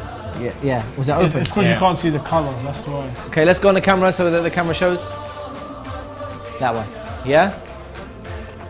Are there any horrible ones? I'm ready. Oh, okay, cool. I don't think there's any horrible. There's no horrible. No, there's no horrible. I'm trying to choose the horrible looking ones. But they're all no fruit. They're all fine. Let's say that one again. What was it? In my ear? Okay. This one's horrible. Is it? This one tastes. Oh, wait, what does it taste like? Do you want some more water? What do we have? Disgusting. Good. Sorry, but good. What is it? I don't know. Fathom a guess. It's absolutely rubbish. I don't know. Okay, so it's caramel popcorn. Never had caramel. Wow. That is not caramel. That is caramel popcorn. We'll give you one more. You can choose one. Yeah. What is this? Let's go for this one. That does not taste nice. I'm never have You got caramel it? popcorn jelly beans or whatever they are. Oh, okay. This one's a good one. Okay. Yalla, ready? Alright. Bismillah. Bismillah. Let me just. Yeah. Let's get him another bottle. Can we get another bottles of water? Flavor. Oh, I've got some. We've got some here. I'll have that. Let's get you a fresh one. There's a fresh one. What are we saying? It's full to the top, by the way, the water. You know what? I don't trust my taste buds anymore. I don't even know. I don't know. I can't tell you if my life depends on it. What is it? Have a guess. What would you taste like? Yeah. Is it mango? No. It's British blackcurrant. Honestly, Yeah. I don't think. British I don't think blackcurrant. But you've been sworn you got none right. So it just needs one of us to get one right. Wow, that's sorry. One of us to get one right. I'll go next. You want? Right. Oh, wow. Go. Yeah, watch this. It is not as simple as It's not. I'm assuming. Yeah. Alright, Mr. Mulali Father. Go on then. Are you ready? Yep. Alright. Right, producer, can you confirm this one, please? Oh, let's go closer. Is it focused? My best chance is to get the first one. This one looks like an Yeah, because otherwise it gets messy after that. She told me. The producer's in my ear. I'll run off stage. I'll run off stage and get it. Hold on. We're changing. Go on. Pick a colour. a shame. Okay. What was the flavour anyway? Marshmallow. Marshmallow? Yeah. Bloody hell. Marshmallow. These are horrible flavours, by the way. So, it's okay. It's all right. But it's not like anything like bogey or anything like Producer's in my end. I'm saying sorry. Whoops. Yeah. But yeah, this is just to prove this is live television. Yeah. It's not scripted and it's Alright, not. so we got the second one? Right, we've got a new one. We're back. And okay. Oh, sorry. We got a different one. Okay.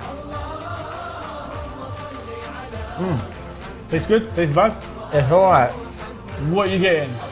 Fruit, citrus? I'm getting pineapple. I'm getting something quite dull. Dull? Not citrusy. Mashed potato? No. Oh, shepherd's pie? Wait.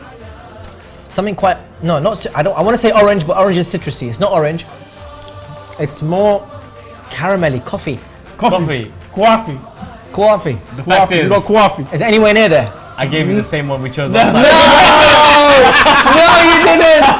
It was marshmallow. By the way, these taste nothing. They taste nothing like I think the color helps with the flavor. Okay, let me. Okay, so more of it's gone to the producer to get confirmation. I should have guessed you of the flavor. But yeah, actually, yeah, the aftertaste. It does give you quite marshmallowy. Well, what does marshmallow taste like? It's like vanilla, isn't it? Marshmallows vanilla like nothing. Aren't they? Like nothing. I'll say vanilla. Okay, where's the next very one? cloudy. He's just going to pick. Is there water? There is. I shall give you your water. All right, we're ready.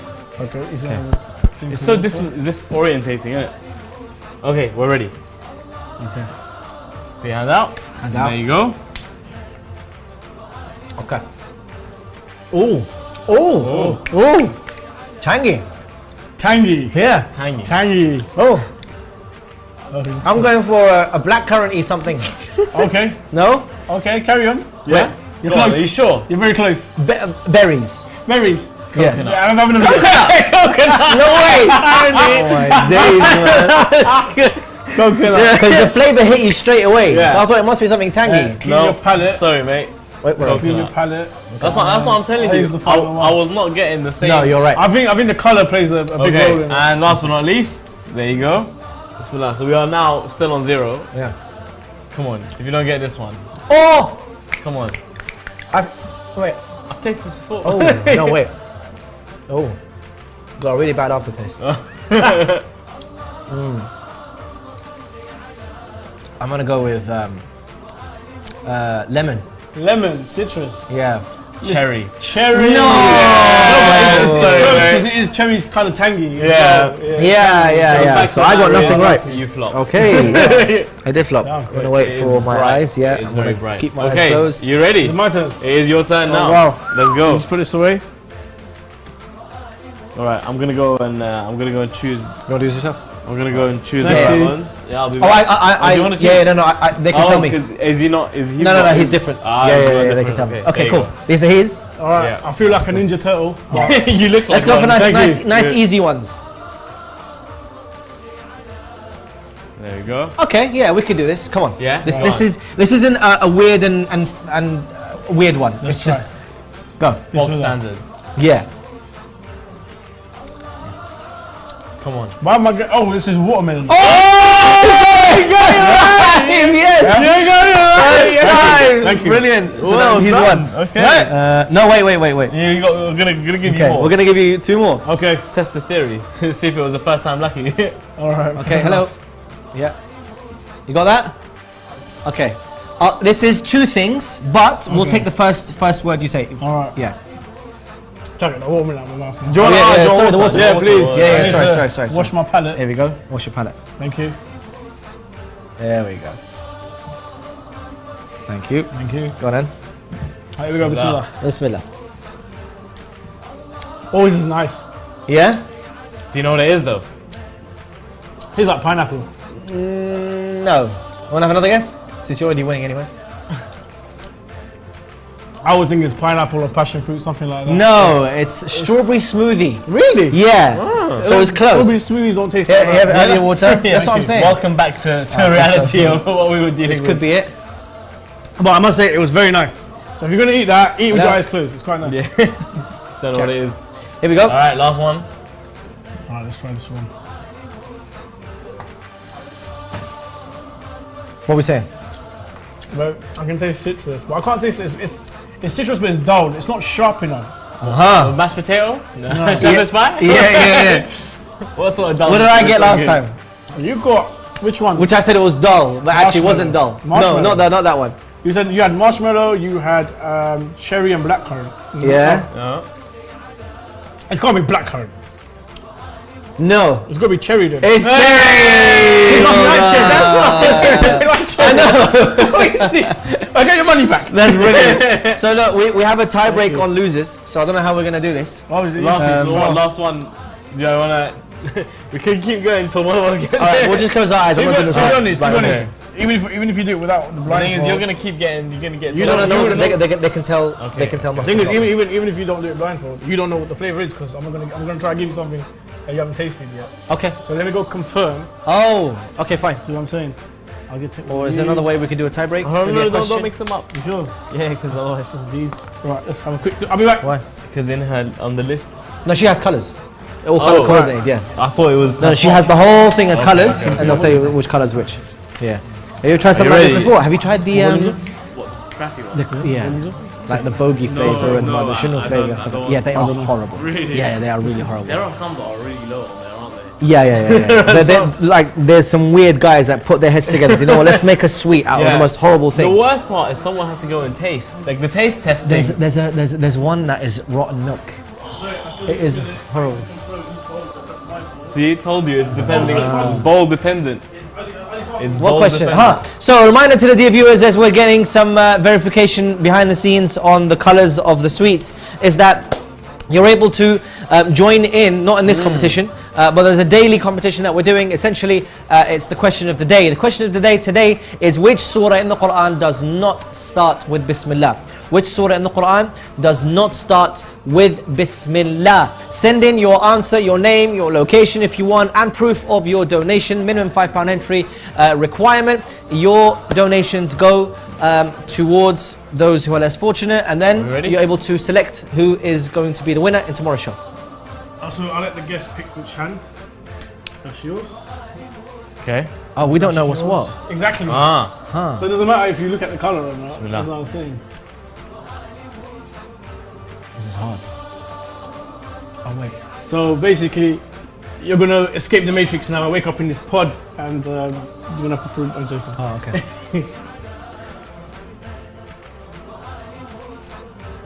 Pineapple? No. Well, you're on the right track, but no. As in, if I say it, then it's gonna give. I'm gonna go with like something like smoothie, something. You're on the right track. Like strawberry. Yes. Strawberry smoothie. It's not strawberry smoothie, but strawberry. Can we take strawberry? Because it is strawberry something. Strawberry sundae. Hello, producer. Strawberry cheesecake. What? Strawberry swine. Oh, okay. I knew something strawberry related. What was it? Crazy lemon or something like that? I could taste it. It was right there. Yeah. What was it? Oh man. So wait, lemon hold on, and lime. Okay, brilliant. It tasted like a lemon and mint type. Oh, yeah, it was nice. yeah. But on that note, on that note, we're going to go to a short break to get our palates back, to drink some water. After the break, we're going to have a bit more of a discussion. We've got 20 minutes left of the show, so we'll see you in a couple of minutes, inshallah.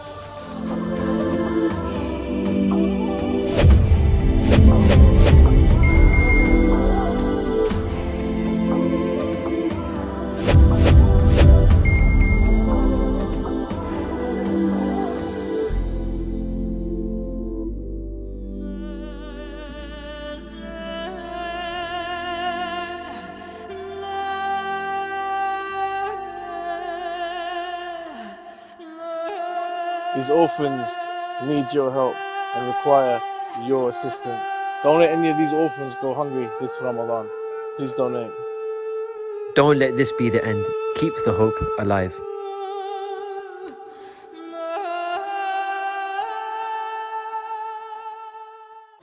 السلام عليكم. أنا اسمي حمودي. أبويا ميت. بشر. وأنا أريد فلوس. ومعاي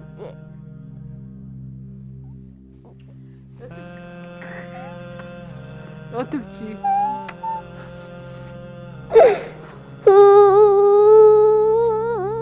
لا تبكي حبيبي، يلا انت رجال حبيبي. هسه راح يرجعونك للمدرسة، يجيبون لك كل شيء اللي تريده راح يجيبوا لك اياه.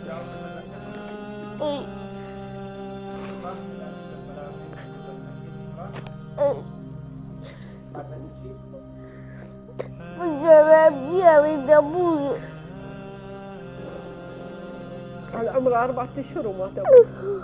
4 أشهر ومات، هسه بالصف الثاني ابتداء. بس احنا ما خليناه ينسى ولا على الصور هذا بابا ما خليناه ينسى. بس يقول ليش هم انتم ما يجيب لهم كل شيء، انت كل شيء ما تجيبين لنا. انت شو نقول لك ما تجيبين لك؟ انت والله ما اجيب لك، بس يصير عندي اجيب لك. Assalamu alaikum wa rahmatullahi wa barakatuh.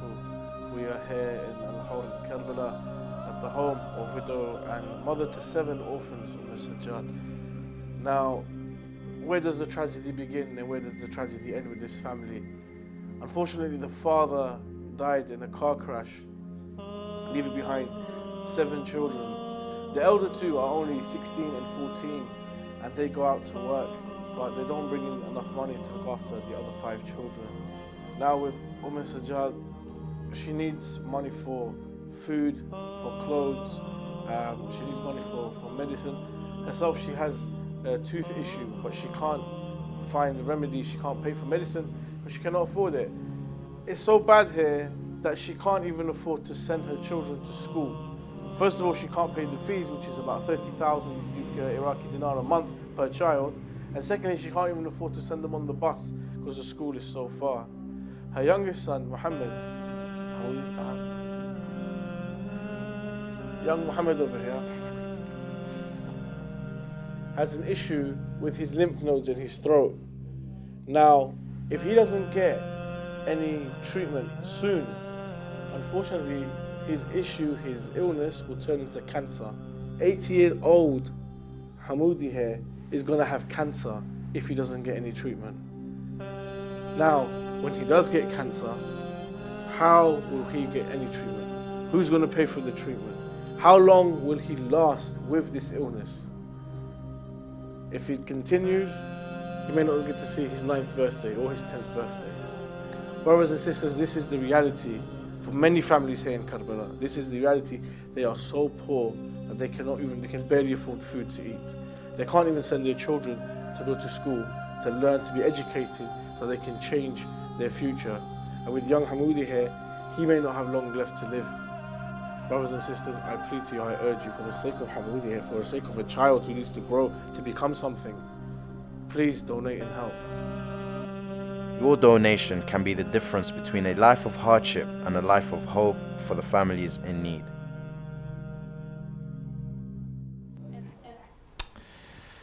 You know, sometimes we see many videos. Some videos may hit you, some videos are like, oh, this is nice, you just swipe.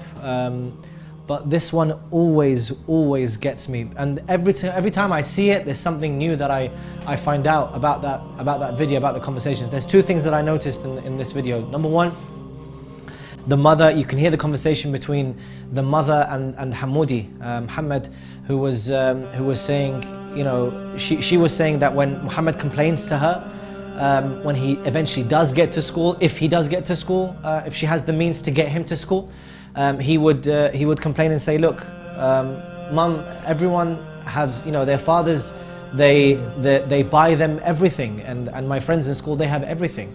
Why is it that I can't get the bare necessities? Why can't I get what they get? And it's such an innocent question, and the mother has to then answer that question, and she can only say, look, Mum, my dear son, if I have it within my means, of course I'll get you, but I just genuinely can't. How many times does a mother have to say to her child, I can't, I'm sorry, I can't, I'm sorry? Every single time a parent sees any request from their child, immediately it's yes, inshallah, yes, inshallah, yes, we'll get that for you. And we become so accustomed to it. Our children have become so accustomed to it. Daddy, I want this, Mommy, I want this. And it's like, yes, within 5 minutes, it's there within them. They've got it. Whereas there are children out there, not only are there children out there, but Hamoudi, on the second point, is that the first person that he ran to was the person that he found that was most safe, and that was his mother.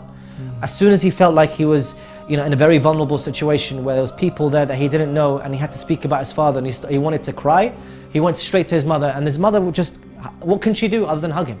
And she said to him, look, don't cry, be strong, you're a man, you know, and these people will try and get you into school, they'll try and give you everything that you want. She can't say herself that I can try and get it for you. She's going to have to say, this person's going to get it, or that person's going to get it. So I'm now calling on to you, dear viewers at home. Are you going to be that person that the mother of Hamoudi, Muhammad, can rely on and say, yes, you are the person that's going to provide for Muhammad, inshallah. It's been 3 months since that video has been edited and done. I don't know if Muhammad survived yet, by the way. I don't know if he's alive now.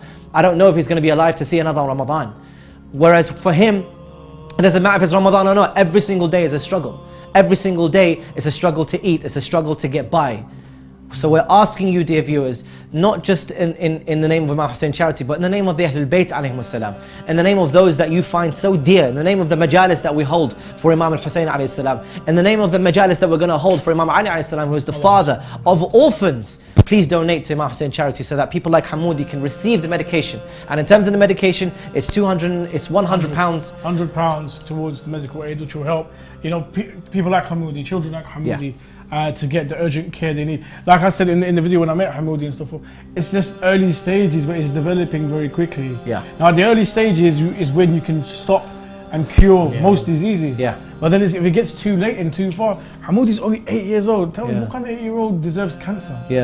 You were saying that even with the donations that come in, where does that go to? It goes to rent. It goes, exactly. So I mean, with Hamoudi's mother there, her elder two go and work. But what they earn isn't enough, and what they earn goes towards the rent, it goes towards utility bills, and so cost of living. Medication is probably last on their list. Exactly. So you know, what's more important? You know, medication or a roof over their head, or a place to sleep. You know, it's such a struggle. It is a major struggle, brothers and sisters, and people like you can make it a change.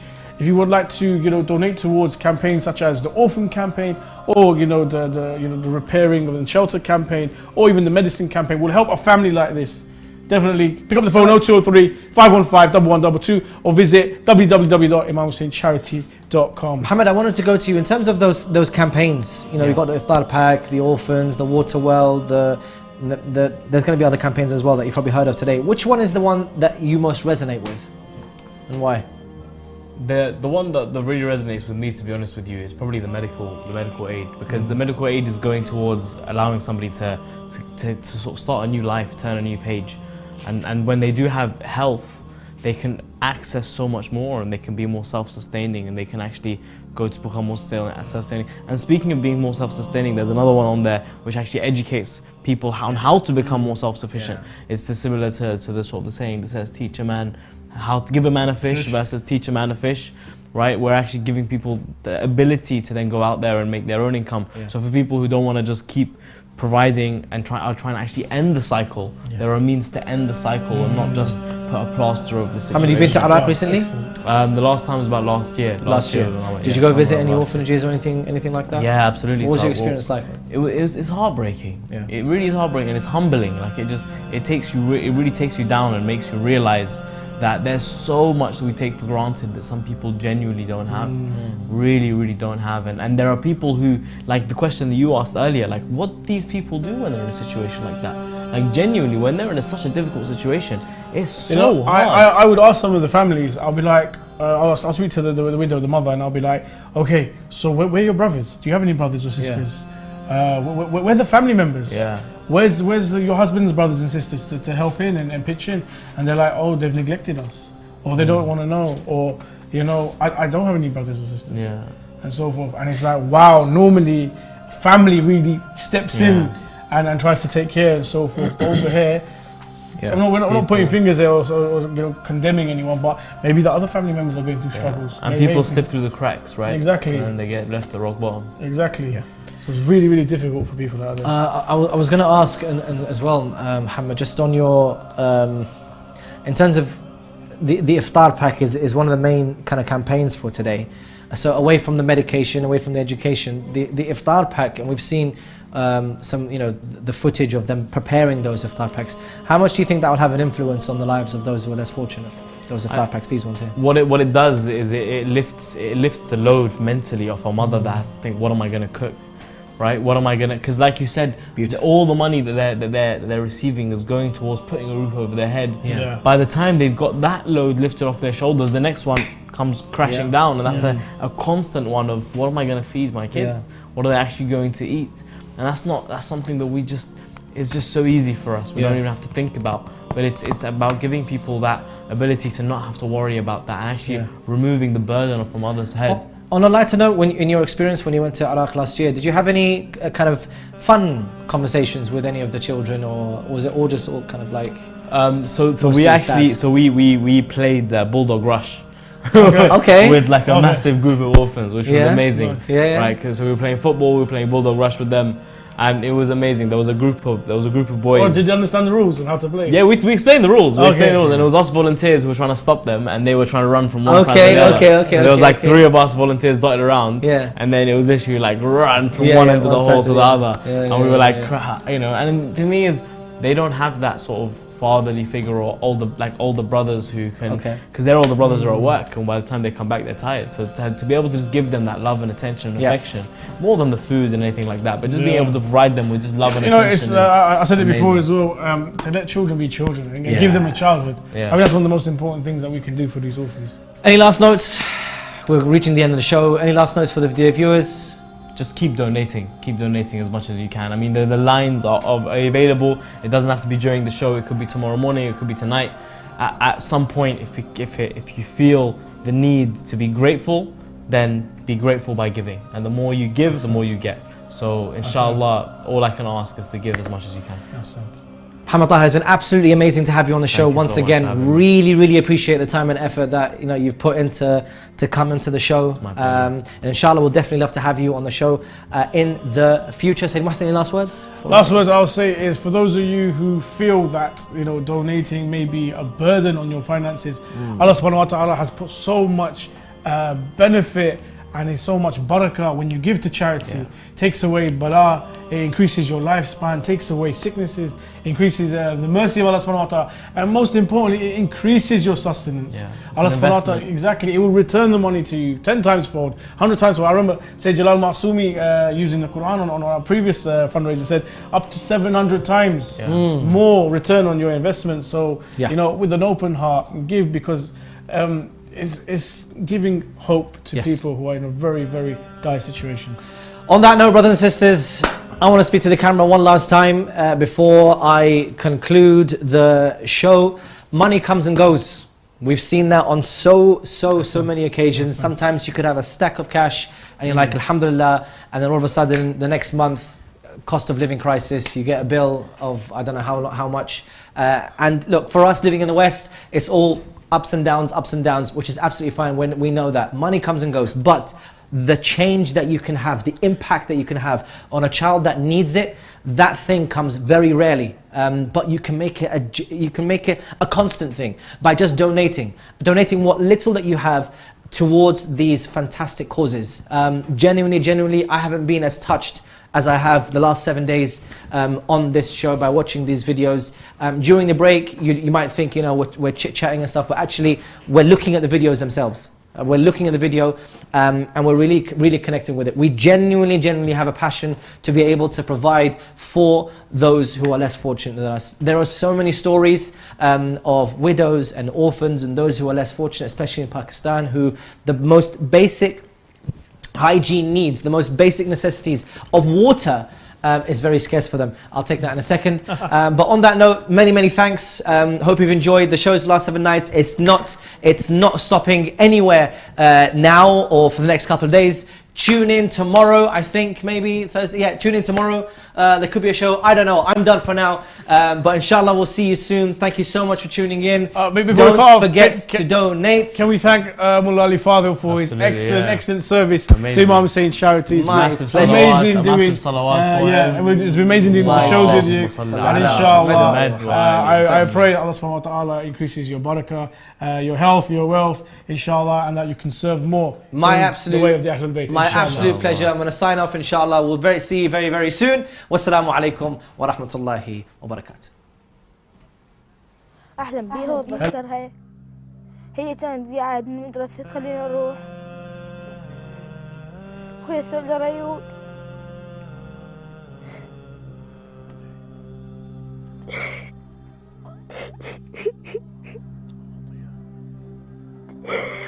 بعد يومين وصل بي من السرطان وفاتي كل يومين أشتاق له عبالي من أجي من البيت ألعب باسكل وأجطف باسكل أصيح أمه ما ألقاها. إن شاء الله سبحانه وتعالى ما يقطع، أكو طيبين وأكو ناس خيرين. أنا هسه تفاجأت طبيتوا عليه مباشرة، شنو هذا كله يعني يحفزنا على الحياة. أكو أمل بالدنيا بعد، أكو خيرين. الله وأهل البيت يعني إن شاء الله ماكو شيء صعب. الطيبين. بالنسبة لقصة أمهم مرض سرطان جاها يعني مفاجئ بسبب عملية زائدة وشكل عند هذا المرض والعندي والما عندي ما قدرت على علاجها صراحة إلا أن توفت. وتركت لي ذول الأطفال الاثنين واللي أنا ابتليت بيهم بلاء اعتبارا أن هذا امتحان إلي رباني. أنا اللي قايب عيشتهم وأنا رجال كبير يعني أنا يريد مني يعيني.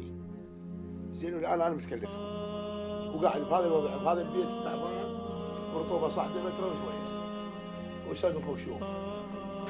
وهاي قدامكم انتم تشوفون بعد وإن شاء الله الله هو الموجود اللي سخركم ودزكم عليه هنا وأهلا وسهلا بكم. Assalamu alaikum wa rahmatullahi wa barakatuh. I'm in Hayy al-Askari, Karbala, with two young gentlemen here who unfortunately lost their mother due to cancer. Now, unfortunately, the father, he couldn't afford to pay for the mother's treatment for cancer and so forth, and unfortunately lost their mother due to cancer.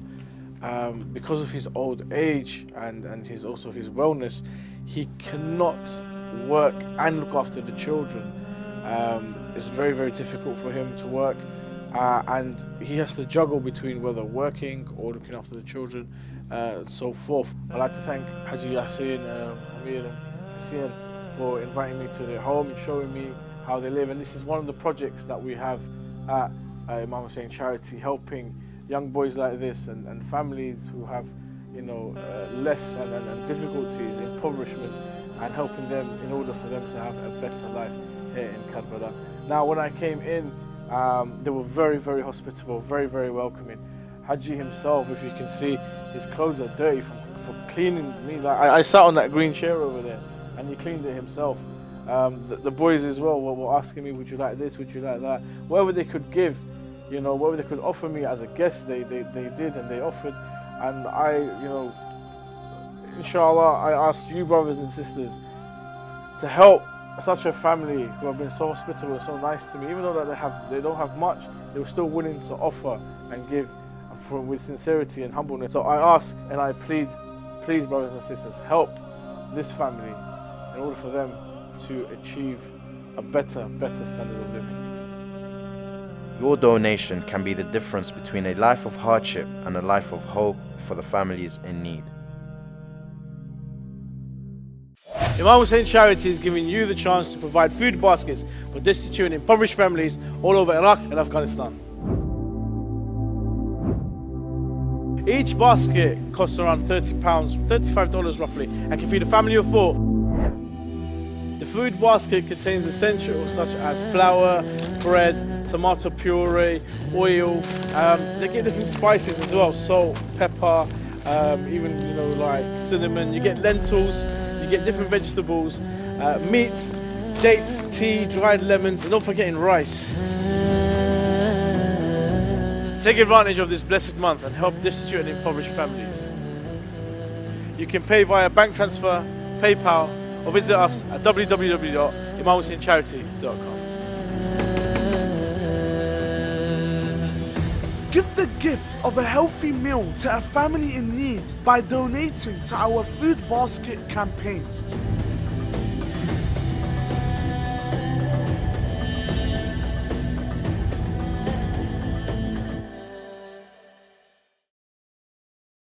Assalamu alaikum wa rahmatullahi wa barakatuh. We are in the blessed holy month of Ramadan, and there is no better time than now to give to the needy in Iraq. Imam Hussein Charity is giving you the chance to provide food baskets for destitute and impoverished families.